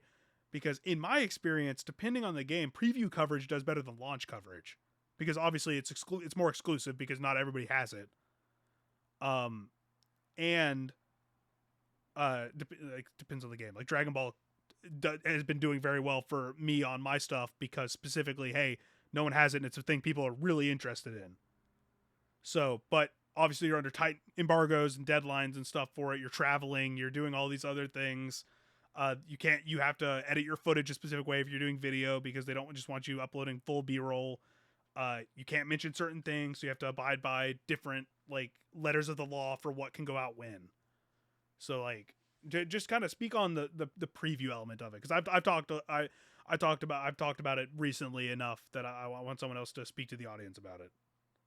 So I've personally done both in-person previews where I've gone somewhere and sat in a room full of other journalists who are all playing the game for the first time as well, and I've done the kind of previews where you're sent a code for like, you have to activate like a beta branch on Steam. Yeah, you got to go into like the back, like the option menus and be like, okay, cool. Yeah. Which one of these is the right one? And if I don't click right, I have to email the people and be like, send me another code. Never messed it up yet, which is lucky. Hopefully, touch wood, that streak continues. But yeah, obviously it's a very different vibe depending on which one you do. I still think, I don't know, because I've never been a reviews editor or like a features editor specifically, I've never had to look into which does better in terms of like site analytics and metrics. I think for me personally, I prefer reviews as a critic and as a journalist, just because I think I prefer being part of that first wave of critical coverage. I think with the previews, like as a freelancer, any opportunity to pay my landlord and pay my bills, I'll take. As in, because outlets want that coverage. And it's still cool being able to get a feel for a game. And I think as a freelancer, if you play a preview and you really enjoy a game, or you think there's something I could talk about here, then that can kind of put that game on your review radar. And you as a freelancer can go and say to an editor at an outlet like, hey, I've already previewed this game, so I know a little bit about it. I think I'd be great to review it. If you're going to commission reviews for it, let me do that. So that can really help you get your foot in the door at outlets to kind of really dig deep into a game. I think I don't know if, obviously with the actual event ones, it is cool getting brought out somewhere. It's nice being able to see more people in the industry. It's good being able to talk to them and like find out what they thought of it. And you get to talk to them. You get to mingle about it. You get to talk to the PR people about it to hear what they think about like the events and stuff. You get to talk to producers and like you said, stuff. Sometimes there's interviews. Yeah, so you get a lot more insight, I think, into the way the game's been built and what people are going for. Yeah. I would still say at the end of the day, I still think previews benefit publishers more so than anybody else, because if you get a good preview and everyone's raving about the previews, then naturally you're going to probably get more pre-orders for it. Which isn't to say I don't believe journalists who go are dishonest. Like I said, I've attended them myself. They're part of our industry. They're part of our work. They're part of the opportunities we have for to get paid for our articles by outlets. I should maybe be a bit more careful with my words. I'm not saying publishers pay journalists for this. Obviously, content creators do get paid for their coverage, or a lot get paid for their coverage. Yeah, journalists get paid by the outlets that commit things. Let me specify this, because I had a thread about this a while ago, because people were doing the whole, this person clearly got paid. Like even VGC was getting called out yesterday for their Zelda review because they gave it a 6 out of 10 when everybody else is giving it like 8 or 9. Yeah, it's like 8 or 9. It wasn't even that much lower. And it's like, okay, cool. Like, first off, you're not reading the review. You're just looking at the score on these people that just post a list of reviews from Metacritic. Which that's another thing. I might have to have you and Vic on for a Metacritic discussion, because I've heard some wild stuff about Metacritic and like the implications that has in the industry over the last like 3 months. But when it comes to who gets paid what, content creators and journalist are not the same. There is a clear distinction in this that I don't understand how people continue to not understand. Content creators don't care about, like, most of them don't have journalistic integrity because they're not from that background. They don't have like clear review standards. Most of them don't even do reviews. Most of them are, for these previews, get flown out. Like, so the content creators that were out there for mine, for the Dragon Ball one, were Dragon Ball content creators. The stuff, and then guess what? The Dragon Ball content creators were gone for the Tekken stuff, and some Tekken content creators came in for the Tekken stuff. Like, the PR companies know this, and they bring in specific people because they know that that's the kind of content that they can feed those people to get videos up on those channels without having to pay for them. And then maybe there's a paid sponsorship for them later. Journalists, the only paid anything journalists get when they go to these preview events, or if they do a review or anything, is they get a code for the review, and then they get paid their flight and maybe like some coverage for like Uber and a meal or two get paid while you're out at the preview event, depending on the publisher. So, and most of the time that's not even the case. Most of the time it's like, okay, here's a code. It'll get you an Uber to the hotel and then back, and then we'll organize transport if we got a thing that's not at the hotel or the convention center or whatever. And then the food and everything else doesn't even, like, that's still something you have to pay for yourself. So, which is still a great benefit, but normally most outlets I've been at will have some, like how with reviews we have disclaimers that say exactly, yep, you have to say, hey, a copy of the game was provided, copy by the of the game provided, or we were flown out by Bandai Namco or something like that. Yeah, I specified. So, like, that conflict of interest is normally exactly, like, I'm not tied to an outlet right now, and nobody wanted the pitches for my stuff. So the video stuff that we did for the preview, and then my written stuff for the previews, I still disclaimed that, just because that's what I do. Like, yeah, but yeah, so it's good to specify that here, because that's another part of the review discussion, which we can now pivot into talking about reviews, where the claim that people get paid for reviews is absolutely insane. Like, we barely get paid to do reviews normally. Like, it's a struggle to get paid to do a review that you're not basically just doing because you love the thing and want to make a quick buck. My my old roommate, his girlfriend thought that when I was reviewing a game, back when I was like at .esports or the gamer, she said, I jokingly said, oh well, yeah, it's not like I said, oh, after work I have to review this game, and she said, what do you mean after work? Isn't that your job? And I said, well, yeah, but it's not like they pay me to sit around for 8 hours a day playing the game. Yeah. I said, I do my work, like I do my regular news. Yeah, shit. And then you put more work in, which is hilarious. And then I clock off at 5, and then I boot up the game and I play that until like midnight or something, and then I get 8 hours sleep. I start the process again, and she was like, "Oh wow, I thought that became your job," and I was like, "No. It's on top of the." I have had to explain that to so many of my family members. My dad, I live with my dad, and my dad will come in, like, especially back when it was early on. Like, I remember back when I was still freelance, and I was doing this for GamePer. So when I was doubling before Dot did regular game coverage, they wanted me to review Dragon Ball Z Kakarot, and I was like, cool, yeah, I'll review a Dragon Ball game, sure. So I did my work, and then I would play Dragon Ball, and my dad would come in and be like, hey, can you come help me with this thing? I'm like, no, I'm working. And I had to explain to him the difference between the hours that I dedicated to pitching and writing, and hi, buddy, and then my hours that I would have to spend after work or outside of those hours, then dedicating to playing the game, taking notes, doing all these other things, to then write again the next day about the thing that I was playing. And that's the thing that most people don't understand, is how much work goes into making sure that you're doing a good review is insane. I wish I had my notebook up. Like, I have a specific notebook that whenever I'm reviewing a thing, I have open on my desk with a pen open, so I don't have screens up other than the game, so I can focus on the game and take notes for the thing. If I'm doing guides for the game, which especially now in today's market, which is hilarious because there's all these people that are hiring freelance guide writers at dirt cheap rates, are now being like, oh yeah, well, you need to record your footage so you can go back and do the thing, so you have to invest into a capture card, or you have to make sure you're recording all your footage or whatever to do that too. That's stupid, but you're taking notes on all this stuff. So hey, like, I have 2 pages open, one for the review and one for the guides, so I can be like, hey, this is going to be a good guide, this is going to be a good guide, hey, let's write this is going to be good for a good point for the review, here's the thing that I thought would be a good quote for this portion of the review. Like you're constantly taking notes and adding information to what you're going to turn into the review. You're not just playing the game. You're not just enjoying the game early. That's not what reviews are.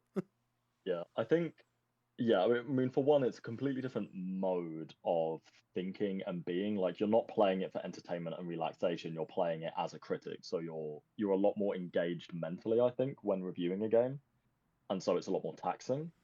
And I think advice I give to, other freelancers who've maybe been in this industry for less time than people like we have been. I mean, I've barely been in the industry 4 years, but there's still so many people who like ask me for tips. They've only been in it too. Everyone with like 5+ years experience is getting laid off. So, but I always say to people, reviews on their own typically don't pay you enough to make them worth the time you actually have to put into them. There's very few outlets that pay more than like £200, which are like $250 for a review, and even those outlets are like on the higher end. So I always say to people, what you get from a review and what benefits freelancers especially is being able to dig into a game and unlock its themes and what it's trying to say before other journalists can. So as a freelancer, what I love about reviewing is I get to, like you get the review, whatever outlet is commissioning the review from you, be it like Push Square or IGN or The Gamer. I mean, The Gamer doesn't do like out of house reviews, but you know what I mean. You get the review, so you get paid for the review. Then you can pitch guides to other websites that may be a bit more guide focused, or that pay more for guides, like PC Games Zen. And then you can also pitch features for other sites, because you've already played the game, you know what the story is, so you can say, oh, this thing that happens in chapter 7, I have a big opinion on that, or I have an opinion on how that ties into current events or other games. So that's where I say to people, like, your best bet with reviews is don't just treat them as a singular thing. Do the review, pitch the guides, pitch the features, and you kind of turn one commission into loads of commissions. And then I'd say eventually it becomes worth the actual, like, because with games like Dragon Age and stuff like Cyberpunk and Elden Ring, you can be putting like 40, 50, 60 hours into some reviews. I remember when I reviewed Armored Core 6, I think just the first run through of the campaign took me something like 20 hours, and I had a few nights to do that. Yep. So that was really like, I do my 8-hour day, I play a video game for 8 hours, I get 8 hours of sleep, I rinse and repeat, and you just live on takeaways. At the time, I was at an outlet, I was on a salary, but you still don't get that time. Like, most outlets don't give you that time back. I've had this conversation with a ton of people. It's literally like very few, and a lot of places, even the bigger ones, do. IGN less so. IGN is the one that I know for a fact you get set time if you're reviewing a game and you're on like the reviews team, or you're on the guides. Even if you're on the guides team, you get a set amount of time if you're dedicated to reviewing a game, like you're internally assigned to a game. You get time during your actual gameplay, and that still bleeds over, obviously. But most of the time, if you're out an outlet, especially of that size, the only reason you're being assigned to a game is because you know the game franchise, or they don't have anybody else. So if you don't have anybody else, then maybe there's some issue. But like for me, it's like, okay, hey, here, Kale, go review Street Fighter 6, go review Tekken 8. Cool. I'm fine playing those games outside of office hours because I love those games. Like there's less of a conflict of me being like, oh, I don't want to trade more time working on this or whatever. Yeah, it's why you often get fans of a series or a genre doing the review, as well as the expertise, which helps. It's just that's another thing, like where it's like you're actually willing to donate your non-work hours to this thing. Yeah, that's another conversation for another day about like what people talk about reviews about. Like most outlets that have the ability to will assign an expert or someone with experience in that franchise to a thing. They're not just going to put some random person on the game that's that's never had experience or whatever to this thing. That's very rare, or that's that's more of an amateur thing than an established thing. I don't necessarily agree with that. I think some outlets. I mean, I know I've done that before, where I've been given, as a freelancer. Yeah, freelancers is the exception. Is where I was going to say the exception is. Hey, I've got time for reviews. What reviews do you need doing? Let me know if I can help. And I'll always say up front, like, I'm not an expert in this genre, but especially for what you're seeing more and more these days with publications that are trying to reach a more general audience, like NME or Rolling Stone or The Guardian, or like, any sort of like mainstream media outlet that also has a gaming vertical, they'll really want somebody who can come at a genre from a bit more of a layperson's perspective, because they're typically going to be the person who they don't lose the forest for the trees. They're going to actually tell quote unquote normal people how this game works. So when I reviewed Tekken 8, I mean, I hadn't played a fighting game since Tekken Tag Tournament when I was a kid. Fortunately, Tekken 8 was a really, really beginner-friendly entry to the series. Yep. But I think it's always valuable to get just different critics' perspectives. Yep. Especially with things like From Software games. I love From Software through and through. I'm completely From Software pilled. I understand their game design and their philosophy. So for me, the cumbersome menus and the difficulty in reading things and learning things, those things are just part of the world and part of the genre, and I'm used to them. Whereas other people who aren't used to it would see those things as a negative. And so I think it's valuable having those different perspectives. 100%. I also think that's a good thing when you see a game like, not necessarily the Zelda game, because that's a Nintendo game. You kind of know what you're getting into, except for the new mechanics and stuff. But for a lot of these games, if you see a game with like varied scores, even if they're close together, even if it's like 6, 7, 8, 9, don't just look at the aggregate thing. Go, if you're into the Metacritic stuff or you're into those OpenCritic things, go look at the actual Metacritic page and read the quotes. Yeah. And see which ones you vibe with or which ones speak to you, and then go read that review. Because those reviews, if they sound more general, they're probably done by someone with a more general background.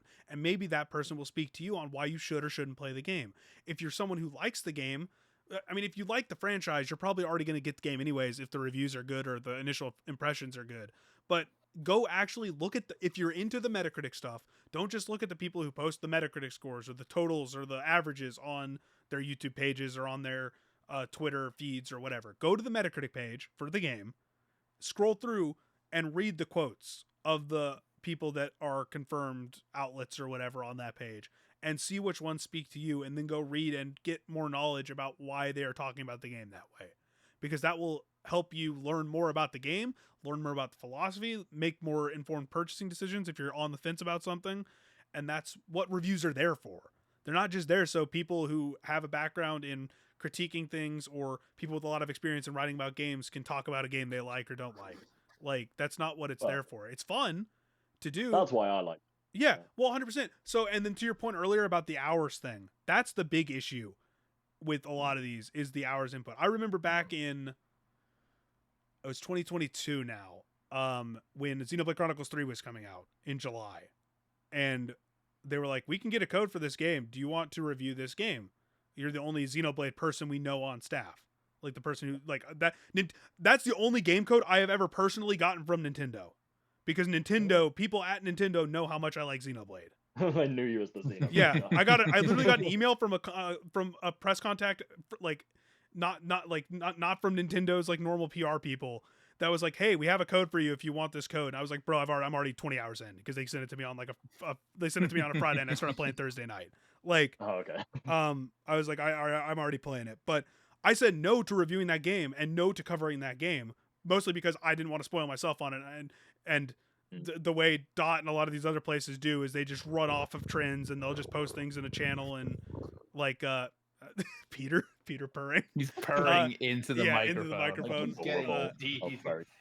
But you'll get these, like, I remember my least favorite thing that's ever happened when I was helping cover a game live is I was specifically taking time away from doing the main story and progression of Tears of the Kingdom at Dot to help find stuff for other people's guides.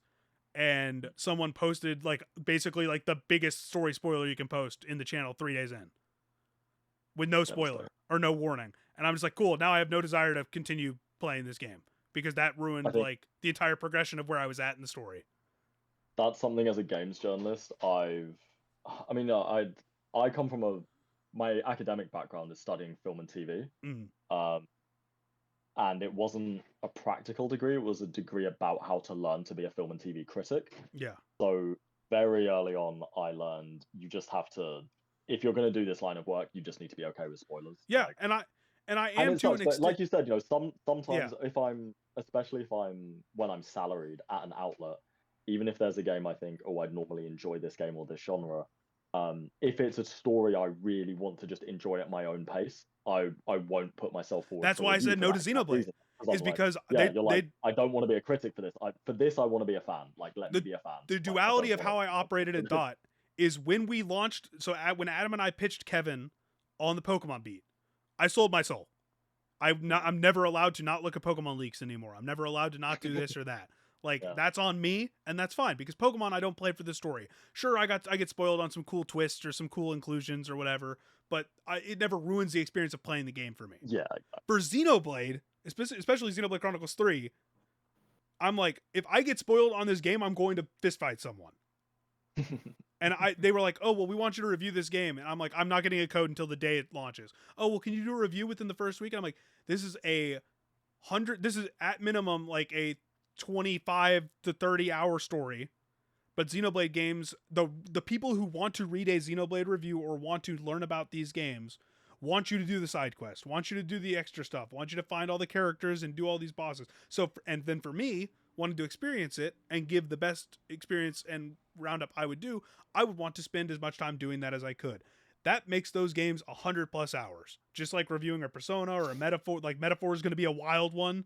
When that one, I know codes for that game went out like almost 3 weeks ago already, and that game doesn't even come out for another 3 weeks or whatever. It's good when publishers give you a lot of time to play a game. A lot of the companies know that. So, like, I was looking at it through that lens of, I know what people would want to read in a review of this game, and I cannot deliver that on what you want, and I don't want to play the game that way. So no, I will not.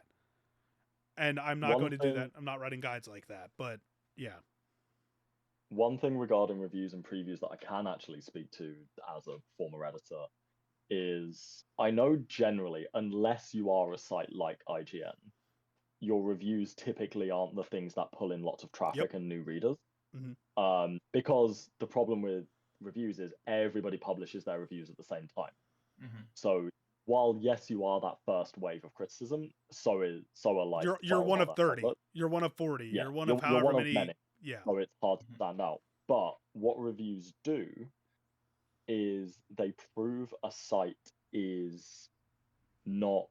But basically, they prove the like the intent and voice. It's the intent and the validity it brings to the site. Yeah. So, that no publisher or PR is really going to give a site that only. I mean, like, I love guides and guide writers. They're some of the hardest working people in this industry. But certain upper management types see guides as a money printing machine and nothing else. And so they'll have a website, and all they want the website to do is churn out guides and SEO bait. Those kinds of sites, they're very familiar for us.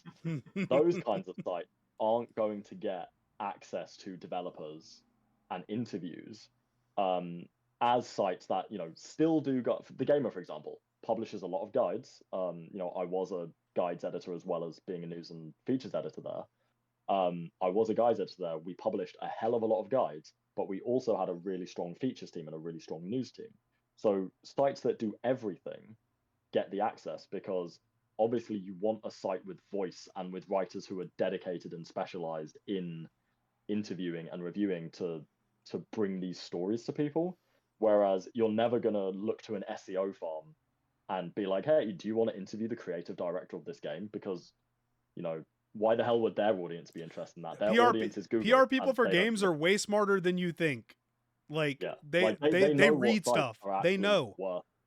Giving I have multiple friends that are like PR people in like various industries, including like some that are in games that I've known for years. And they specifically are like, hey, we have like spreadsheets of people that we put together for specific games or specific beats and stuff, and then we have to validate that to the company if we want to invite them into things or give them interview opportunities and stuff. So a lot of them do a lot of research into different publications and different writers and stuff. Like, it's not the companies are aware, unless you're just like the smallest site. Like, if you're any site of a notoriety, good or bad, the companies are aware. Like, and they know who to invite to what and who they want. Now, there's differences in how those companies operate. Like Nintendo is notoriously strict in who gets codes or what sites they operate with, versus like a Bandai Namco or a Capcom or something. So, like, there's a lot that goes into that. But and then there's I remember I had one PR. I did an interview with a very big streamer, and I included, that they were friends with a very notorious streamer who'd said some racist shit in the past, and they brought the streamer up. So I kind of said to him, what do you think about your friend saying this racist shit in the past? How do you how do you navigate the professional and the personal when that kind of thing happens? And I gave them a few chances to basically say, yeah, my friend shouldn't have said that shit. And they didn't do that. They kind of said, we try, that was the past, and we're more grown up now, and blah blah blah. Gave a very non-answer. Yeah, non-answers. Yep. And so I wrote in the piece, they gave a non-answer. A lot of streamers do this because they just want to maintain this like ad and brand friendly image, and they don't want to be embroiled in controversy.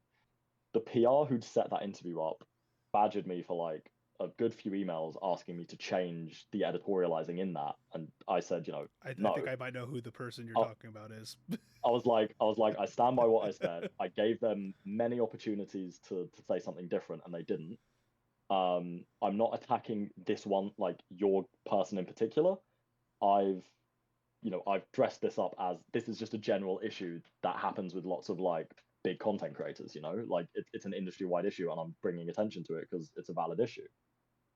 That person didn't give me another opportunity for like 3, 4, 5 months, but then eventually they just slid back into my inbox with like, hey, do you want to interview this person, as if nothing had happened.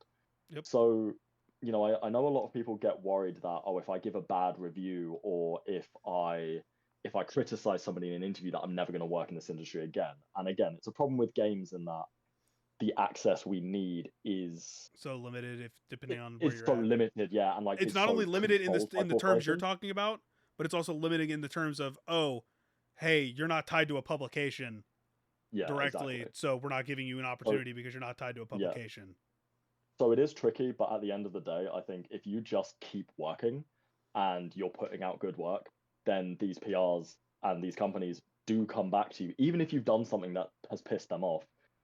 If you're good and your words speak for themselves, then they'll come back to you because they know, like, oh, well, when this person does write something good because they believe it, then it resonates and it's worth and it. To that and point, that's the risk PR has.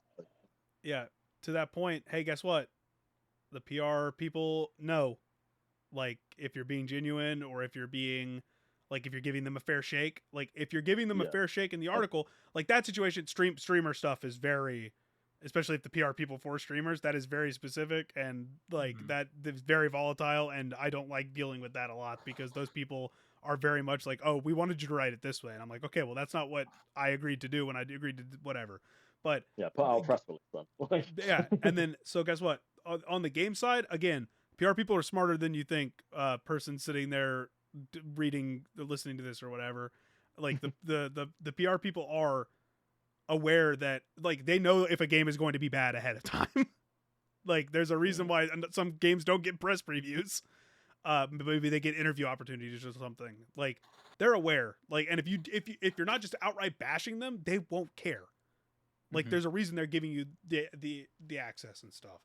And I guess we touched on it enough for like, or we can touch on it a little bit here, but we can talk like launch coverage. We talked about it a bit here and there, where it's like, it's just a lot of, it's changed a lot, especially in the last 2 years, with how heavy SEO stuff is now. But yeah, like, dear God, like, it's speed running to see how many guides, not even necessarily guides, like part of it's guides, but speed running like answers to questions that people have about the game. And so a game, how well a game answers questions about how to do basic mechanics determines how well these guys do. So like Elden Ring, for example, we all know Elden Ring was just an absolute views jackpot for Dot while we were there, because it does so little to it throws you into this open world, and even people who have played Souls-like games and From Software games, like there will be things they come across that are confusing, that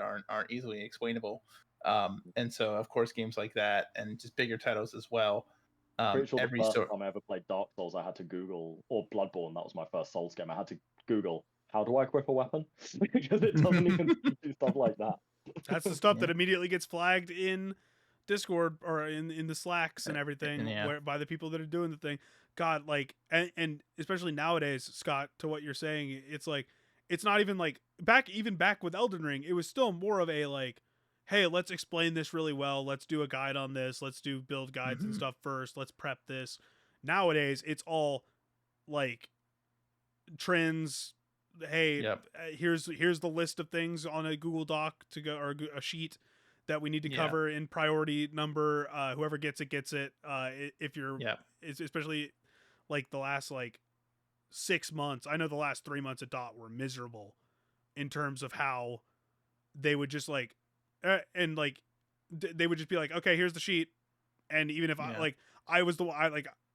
My least favorite is, I don't think you've heard this story yet, so this is a fun one because it was after you had been let go. So Vic pulled me into a meeting on Friday on a Friday, and I was this was after I had been moved to a Monday through Friday schedule on behest of corporate. And I was like, so I don't work weekends that much anymore at that point. And Vic was like, hey, we got an early code for Hades. It's shadow dropping on Monday. Zach has the code. Can you go help him with the can you be like can you help guide him and help him out with this? I was like, sure. I've worked with Zach for years. He was at GamePro with me when we were both freelancers. He'd been moved to Dot at that point. Absolutely fine working with him. So we do this. This is a knock on Zach. This is a knock on Dot's system at the time. So I'm like, hey Zach, Days, hit me up before you're off for the day. We'll have a little meeting to discuss like this. I asked if I think Brandon was still there at the time, so I asked him if he could pull like the SEO metrics for what did well for either him or Wyatt sent me the SEO metrics for what did well for the original Hades. So I went out of my way to ask them for that so we could get an idea of what we needed to do for sure. And so I go into the meeting with them, talk about it. I don't have any access to the game, mind you. Like, I don't have a code for the game. I don't have anything. Zach is the only one with the code for the game. He's off most of Saturday, so I'm doing the prep coverage Saturday afternoon, get a list together of what we probably need, everything like that. Sunday, we make the list. We go back and forth on this stuff. Zach writes 14 articles. I write 2, including, and both of them are the long ones that no one ever wants to write because you're not getting... that if you have to get lucky if they pull the right metrics to get the views, because obviously we're all fighting for views at this point, not just doing article quotas. And so I'm like, oh, that sucks. And then first day of things happen, and so I'm helping everybody get into the Hades channel and get into all this and organize all these things, and then we immediately get told, oh well, it's not pulling the numbers we want on launch day. And that Zach is being pulled from Hades. The only person who had an early code and has beaten the game is being pulled from Hades to go work on the Gray Zone Warfare because that was pulling numbers at the time. So then I do not get to write about Hades or play Hades. Which I was chained to. Yeah, which you were chained to. So I no longer get to play Hades or write about Hades. I have to run coverage for Hades as if I have played the game. And so I'm running trends, I'm running all this stuff, and then I get yelled at the end of the week because that's the end of. I believe that was, whatever. I had the meeting at the end of the week. I'm like, oh well, you didn't write like hardly at all this week, and I'm like, I wonder why that is.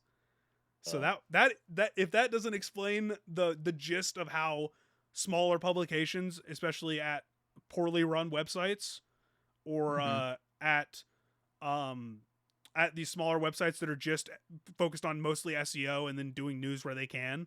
Which might not be their fault. That might be the only way they can survive, which is like totally understandable with how Google is and how all these things is. But that is how the SEO minds are right now. That's what launch coverage looks like.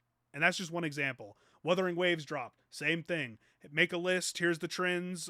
Freelancers and staff writers are fighting for whatever. That, and this is only an example. No Rest for the Wicked was like that. Yep. No Rest for the Wicked. Same thing. It's not doing well. I mean, it was also an early access game, and it clearly wasn't in a finished state. And Power World, exact same way.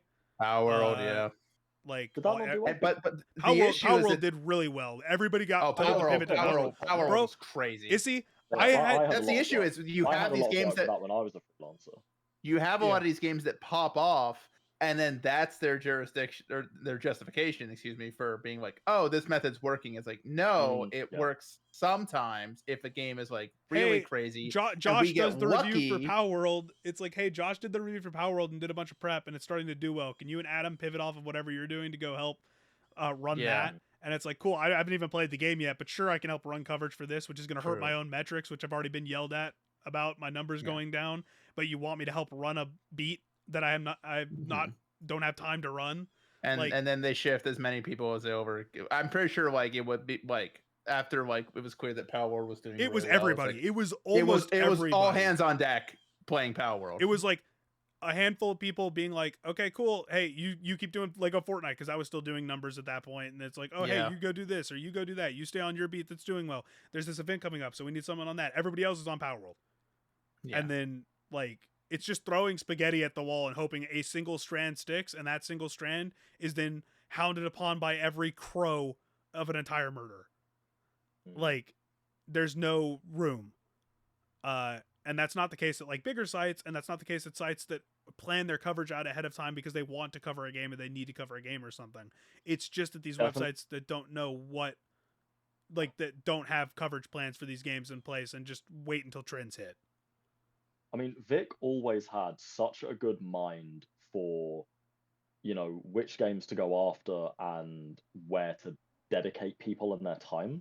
Mm-hmm. And like, it was a dream working with her, because I mean, I was the news editor, so my job was to basically try and build like authority on a game that she was going to target for guides and features.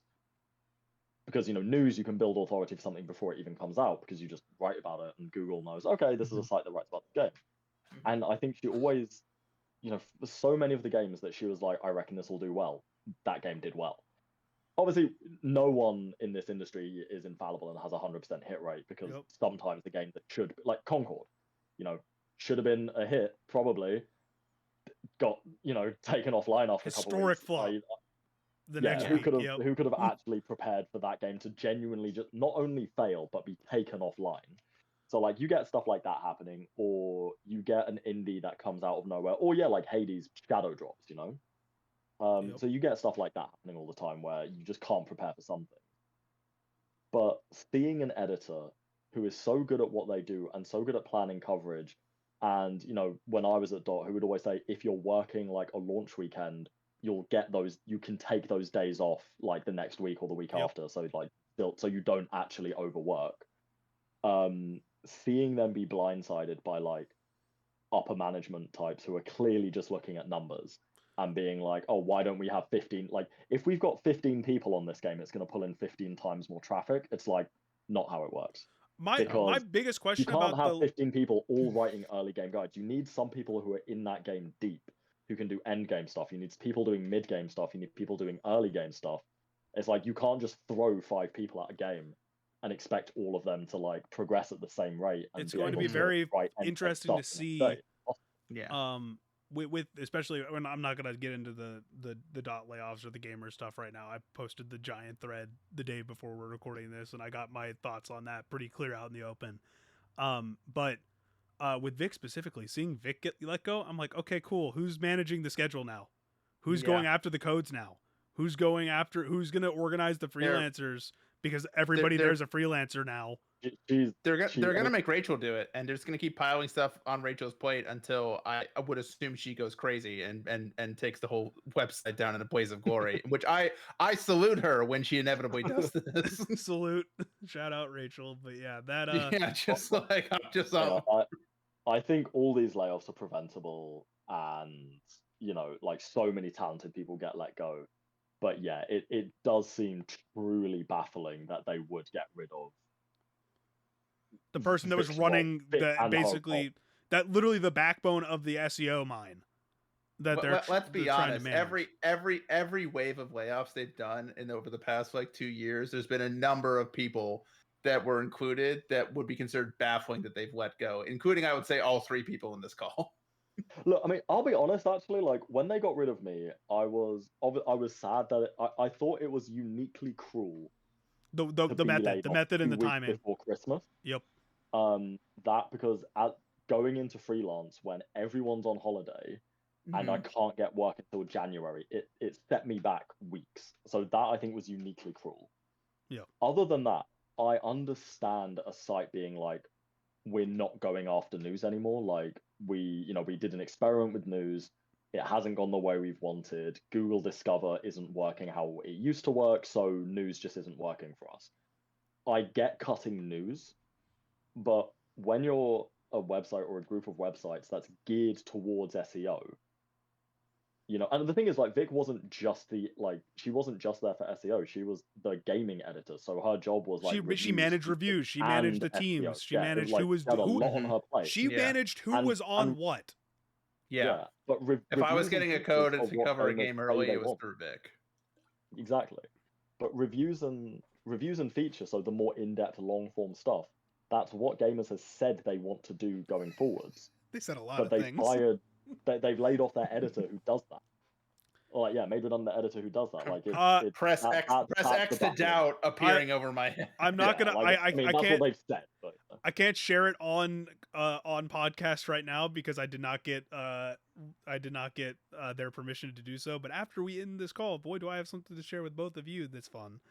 That I got in a DM earlier today. But yeah, and it just re-solidified my comments from the thread yesterday, where it's like that you say that you want to do these, and it's not just gamers, it's all these publications that want to build authority on games and have like something that a reason for them to dot esports. Just talking about dot esports specifically. When I joined dot, and I joined dot before the majority of people that were just let go, like other than Tyler, who I think is one of the only people there that predated me to an extent. Like dot esports was known up until 2 years and a half, 2 years ago, as like one of, if not the predominant general esports site. Like I could say I worked for dot and they'd be like, oh, what beats do you work for? What games do you cover? Do you know this person? Do you like, the name was synonymous with, oh yeah, League of Legends coverage. Oh yeah, like Valorant coverage when that first started, and like in the middle of that. Yeah, my girlfriend's sister knew them because she's a big Valorant fan. So she was like, oh cool, I know. She was like, actually, Scott, she followed your work specifically because she really likes Valorant. Yeah. So she was like, oh cool, you know Scott Robertson? And I was like, yeah, how do you? And she was like, oh, he does like all the Valorant coverage. Yeah, that might be the first person to ever say that. Yeah, you're famous. But yeah, same with like FGC. You're definitely the first person to say that. FGC coverage or like Dota coverage. I could reach out to anybody and just say I'm from dot esports. I could reach out to Valve about a Dota thing. They don't respond to me for 7 months. But when TI rolls around, and I'm like, hey, I'm thinking about maybe coming out to TI this year, I'll get a response from Valve, and they'll be like, oh yeah, we know, we've seen your coverage and stuff. Like, if you want press, let us know.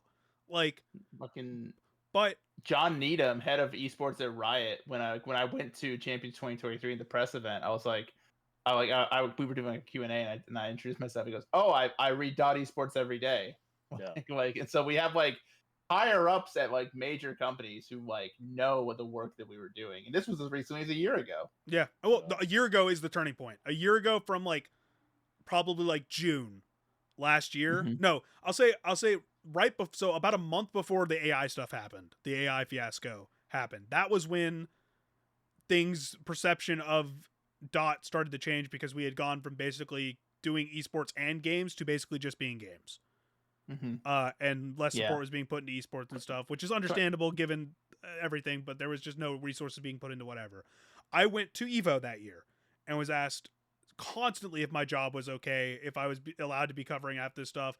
I got yelled at by some people that are above all of our heads at Gamers about basically like putting pitches into stuff about FGC stuff and then not covering it myself when I'm just back at my hotel room after I'm on the floor. And I'm like, I told you I wasn't doing that this year because I paid my own way out again. Mm-hmm.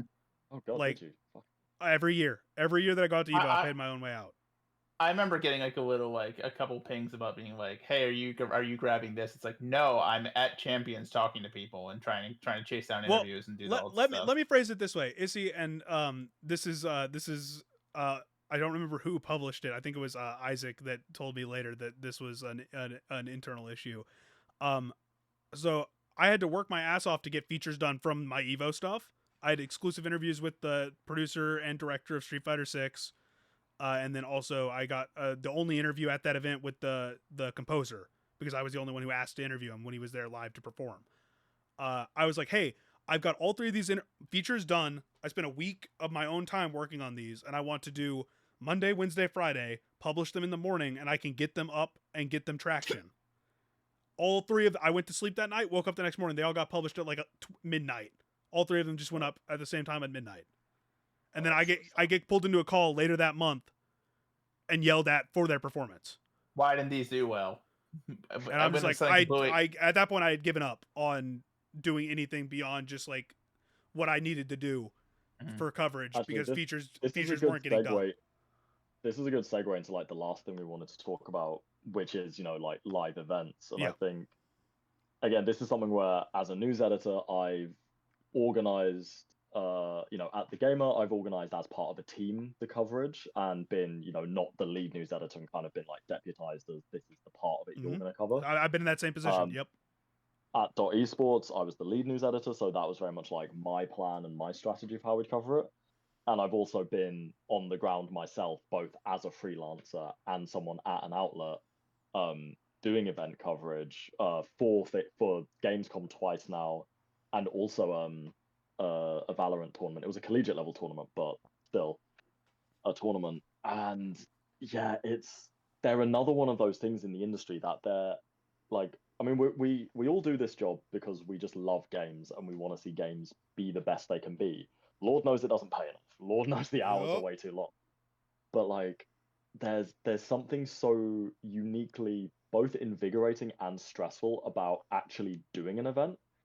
Because I think when you're covering it live, for you to, depending on the event, is probably a lot better because most events are in, you know, a lot of events are in the US, so they're kind of during your normal hours. Oh, trust me, I know exactly where you're going with like that. I've switched my entire schedule around for TI every year when it's in the like. But like, you know, when there are events in like, I guess for you it's when there are events in Europe or Asia. Yeah. For us, it's when there are events are in Asia or America. Yep. Europe events you're are up great. Until like 5 a.m.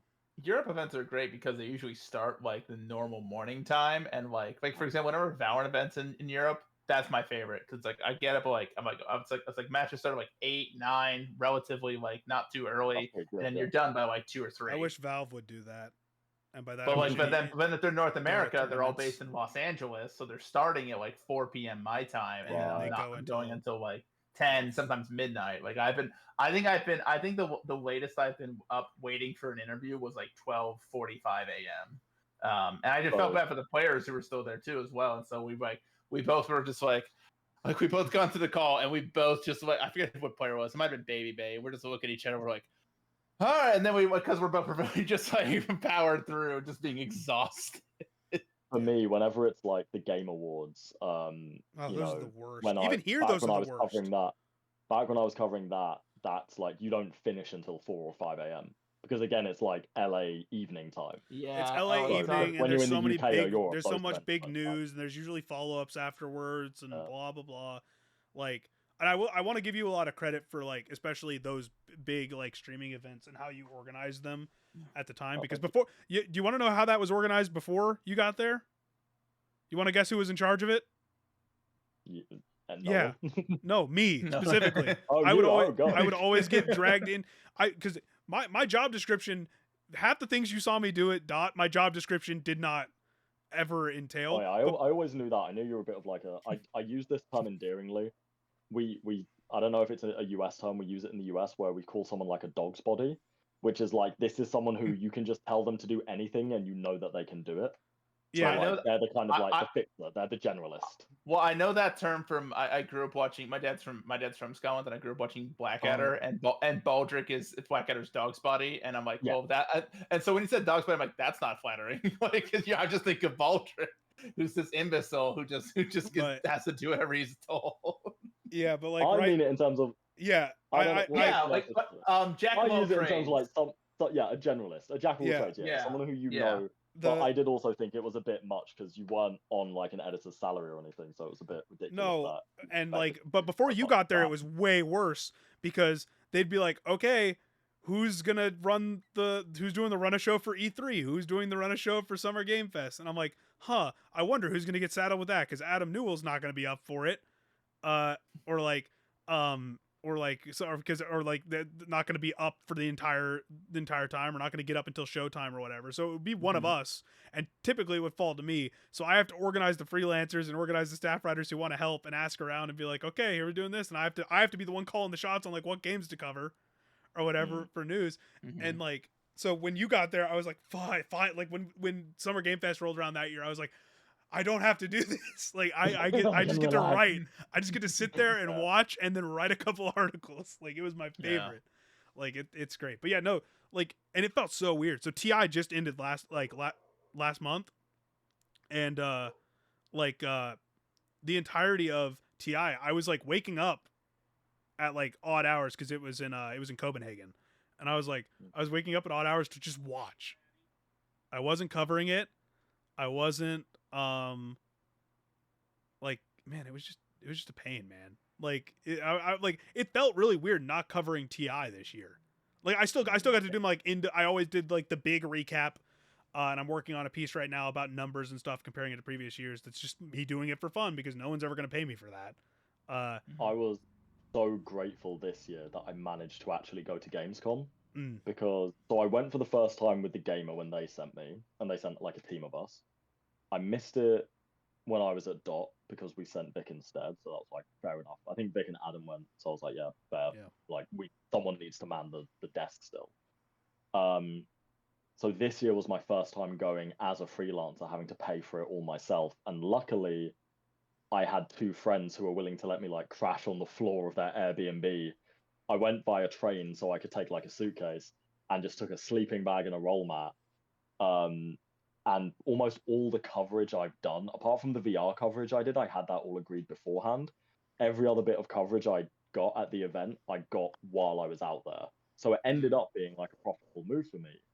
But, like, it's still such a risk. Like, you spend so much money going out there. That sounds stressful.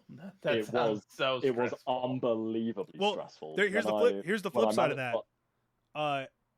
I tried to do that for Evo this year, because I already had everything booked for Evo before I had gotten laid off. And so I went out to Evo, and there was no one who wanted coverage for it. Damn. So, like, I mean, I don't care, because I take Evo as an opportunity to go hang out with a bunch of people that I know, and I saw, like, I was going before I was covering it. Like, that's my one tournament I always go to, just because I know everyone's going to be there. And I get some fun opportunities to interview people and talk to people, play some games early, and hang out with a bunch of people I really like. Like, I got to hang out with a bunch of X-Top people this year that were out there. It was it's always just a really fun time. But I didn't get paid for any of this stuff. I still have Evo coverage that I'm working on right now because I tried to pitch it everywhere. And no one wanted it. I'm sure now, like, there's one thing I'm retooling that I can probably pitch somewhere and get it sold. But, like, just as the coverage that it was, no one wanted it. Yeah. So it is rough. And I know a bunch of people that fly out to PAX hoping to do the same thing that you just said, Issy, where it's like fly out to PAX and it's like, I'm going to go to all these game previews and I'm going to try. There are some companies that won't even take you in for a preview unless you tell them the publication you're writing it for. Yeah. Like, that's how bad it's gotten now. I think that's why for Gamescom, for me, it's a lot more accessible because it's in Germany and I'm in the UK. So it's like that. I took a train. It took me, a few hour train ride. I think train tickets were like less than £200. And then, I split accommodation with two friends who'd already been commissioned by other outlets and who were already going. So I managed to keep my costs as absolutely low as possible, but it was still a huge risk because I didn't have many commissions going out there. Luckily for me, it paid off this year. I'd feel a lot more scared trying to do something like Summer Game Fest or, Tokyo Game Show, where the actual cost of me flying out would be way, way, way higher. But I had a bunch of people reach out and ask. I had a bunch of people reach out and be like, "Hey, you going to Tokyo Game Show?" And I'm like, like, I'm not paying $2,000 to fly out just to get told no to a bunch of articles. Hell no. Like, especially in right now's like landscape, like I don't think it's especially because you have to all our costs are up front, but then you don't get paid until like 30 or 45 days after an article is published. So when you factor in embargo times and stuff as well, like you could end up not getting paid for like 2 or 3 months after an event. And it's like if you don't just have like you said, especially for events and that are on different here's the content, kicker. If you don't have $2,000 to sink in and just lose, you're exactly screwed. You have to you essentially have to budget that into your like ahead of time. Like, oh, I'm gonna go out to this event and then pitch stuff. Like you have to budget that yourself. But the real kicker is I had a friend that went out to Evo last minute because they got commissioned by Game Informer to write a giant multi-page spread for their September issue. That happens to so many people as well, like writing for a publication that then doesn't exist. And it doesn't exist, and then they don't get paid, and then they don't get this. And now they got flown out on the company's dime, so they didn't lose out on that. But like now that article is still in free fall. Like I've been trying, I when he announced that, oh well, I guess this article is just dead now. I tried connecting him with people to try and save that article for him because I knew how massive it was. But yeah, like it's crazy. Yeah, it's just. I don't know. It's a pain in the butt to get that far, especially if you're established in the industry and then it's like, okay, cool, you don't have a publication, like you don't get access to this, or your publication's not like it. I don't know. I'd be so scared to like go to like a game trade show or like a game showcase and like with no like publication with me already and trying to essentially kind of do what Izzy did and just like cobble together stuff while you're there, like. Even if I did like the idea of like reaching out to people beforehand before you even travel out there seems like daunting. I mean look at the state of freelancing and cold calling people right now, how hard it is. I would say you get 20 rejections before you get before you get someone accepting, but it's not even rejections. You just get people just like not even replying. I didn't get a single. I got 2 replies from my 20 plus emails that I sent about my Evo coverage. Mm-hmm. And some of it is because I know, hey, they had people out there already. By the time I get there, I'm like, oh, no, now I know now I know that they had people out there already. Like when I went out to the Bandai event, it's like asking around. It's like, oh, who are you here for? Who are you here for? So like you can know who to pitch for if you don't already have someone there. Most of the time, that's not the case with like these bigger ones. You already have a publication, but like yeah, it's just. I found PR, at least for freelancers, can be quite willing to let you know like. Oh yeah, no, 100%. Like, so that you know how to pitch yourself. And I know PR people that will be willing to connect you with people that they want to have cover the thing. Oh, nice. Yeah, like I've had people like be like, hey, this was a big backhanded thing. Like right after I got let go from Dot, I already had an interview or a thing lined up through my personal email, so not through Dot or anything. But because I'm so synonymous with Dot, they thought it was going to Dot. And so I got access to interview the head of this game studio or whatever, and I was like, I did the interview and everything, and then they didn't find out until after the fact that I wasn't at Dot, and then they were like scrambling to be like, oh yeah, like where is this gonna go up? And I'm like, I'm pitching it around, but like, are you that worried about it?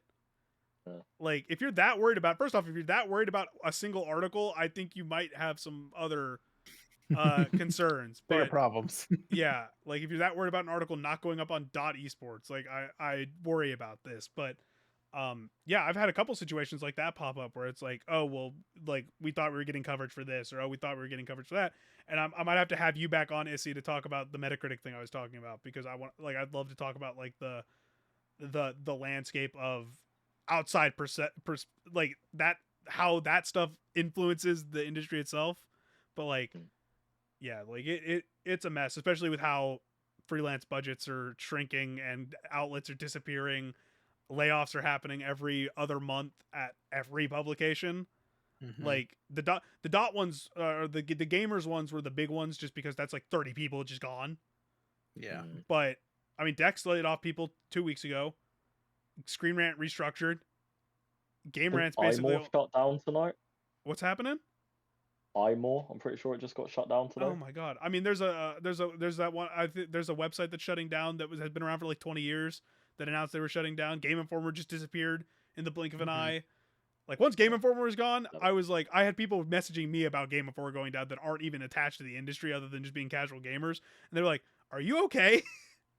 Because Game Informer is just synonymous with like general game coverage. And the fact that that disappeared also, just to overnight. interrupt, I'm gonna have to leave.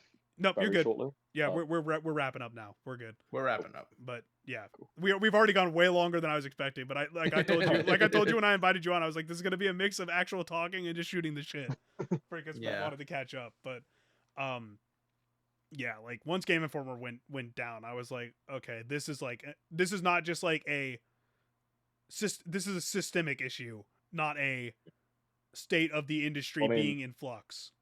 Mm-hmm. Yeah, I mean, in the UK, we've lost Play, which used to be. Yeah, I know that one. Yeah, I know that one. That one. Because that was yeah, I mean, like I got a piece in there not long ago. I think it actually came out in this month's issue, maybe. But like, that was a magazine that I read as a kid. Like, because it used to come with the demo discs. Yeah. So when I heard that was showing, I was like, God, like, I literally thinking like, yeah, Game Informer is probably the American equivalent. I just cleaned out, like, I was just my brother. We just cleaned out a bunch of stuff for my brother, and I was going through and I found some of my old stuff, and I found a bag with like my old Sports Illustrated, my old Game Informers. That I ended up keeping because they were the ones I read all the time, or the articles I really liked, or the games I really liked reading about. Like, I remember reading that as a kid. I remember I got a pro membership when they launched that because I wanted Game Informer, because that's the only way. Like, I had to convince my mom, because she knew I liked writing and stuff, to let me get the pro membership, the monthly one, because I would get a Game Informer every month. Like, man, it's just I never want to. I don't want to have the episode that's discussing the state of the industry, because I feel like that's going to be discussed enough just in happenstance of having a thing that's talking about games and media. That's just a recurring segment. I mean, literally the first thing we were talking about is Ubisoft going to be gone in like a year and a half, or is Ubisoft going to be sold off? So yeah, I don't know. It's a bummer, but I did want to, like, I just wanted us to talk about like that behind the curtain look at coverage, because a lot of people just don't ever hear about the specifics. They just see it go up, or they read the review and they're like, oh, that person probably got paid really well for that review. And it's like, depending on the website, they maybe got paid $50. Like, someone reached out to me and asked like what good rates were to offer people for stuff the other day, and they were like, is $50 a good thing for a review?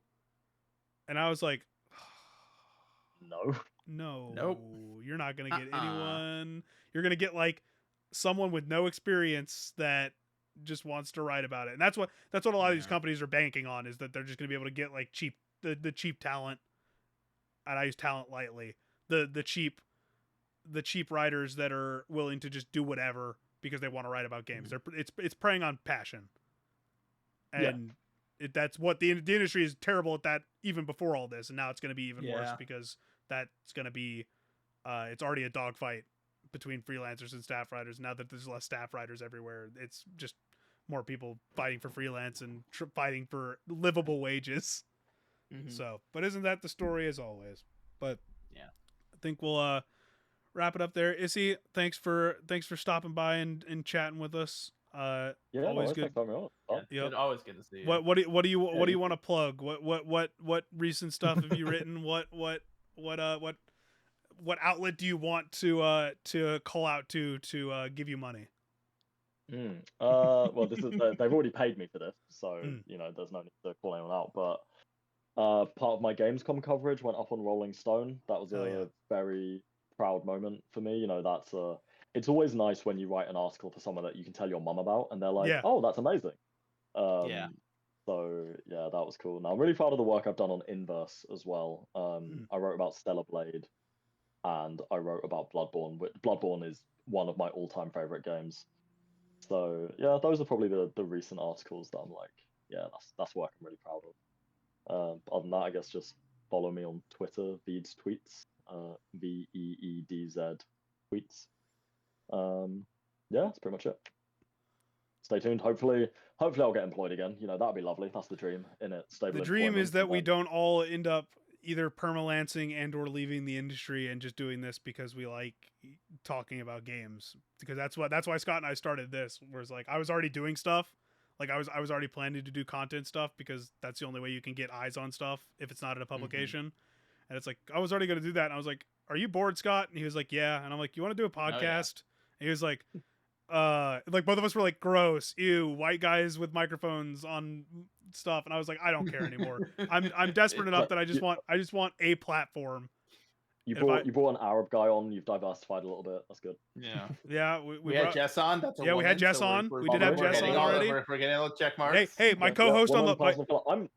I'm queer. We have Xavier. Well, oh yeah. Yeah. No. See, my co-host on the live portion of this is black. So nice. There you go. We're all over the place. I'm behind the scenes. I'm checking off. It's like, okay, good. They can't call me out here. They can't call me out here. Oh, the woke podcasters are just hitting the diversity check. Yeah. But yeah. So yeah. Thanks for tuning in, everybody. Hope you enjoyed the discussion. Leave in reply, either add us on Twitter or in response to the video, comments on YouTube, whatever. What game you would want to have remastered with the prompt that we were talking about earlier. We definitely want to hear what your ideas were. We'll see about bringing that topic back with other guests in the future and discussing some of the favorite ones we see. But yeah, tune in next week when we talk about God knows what other garbage is going to happen in the span of a week, especially with how fast this industry is moving towards a dumpster fire. Hopefully something good or good games. I don't know what games are coming out. I should have like the game release calendar at the end of this just so I can point out like what good stuff is coming out. But we're gonna have a good time. We're gonna have a good time over the next like couple weeks with some really fun games coming out. But as always, follow us on other platforms. Check out the content on YouTube. If you didn't watch the State of Play and want to see Scott and I live react, I just put that out. So yeah, just hang out, watch content, enjoy video games, and please don't be an asshole to people online. Especially if your views are garbage. So we'll talk to you later. Have a good one.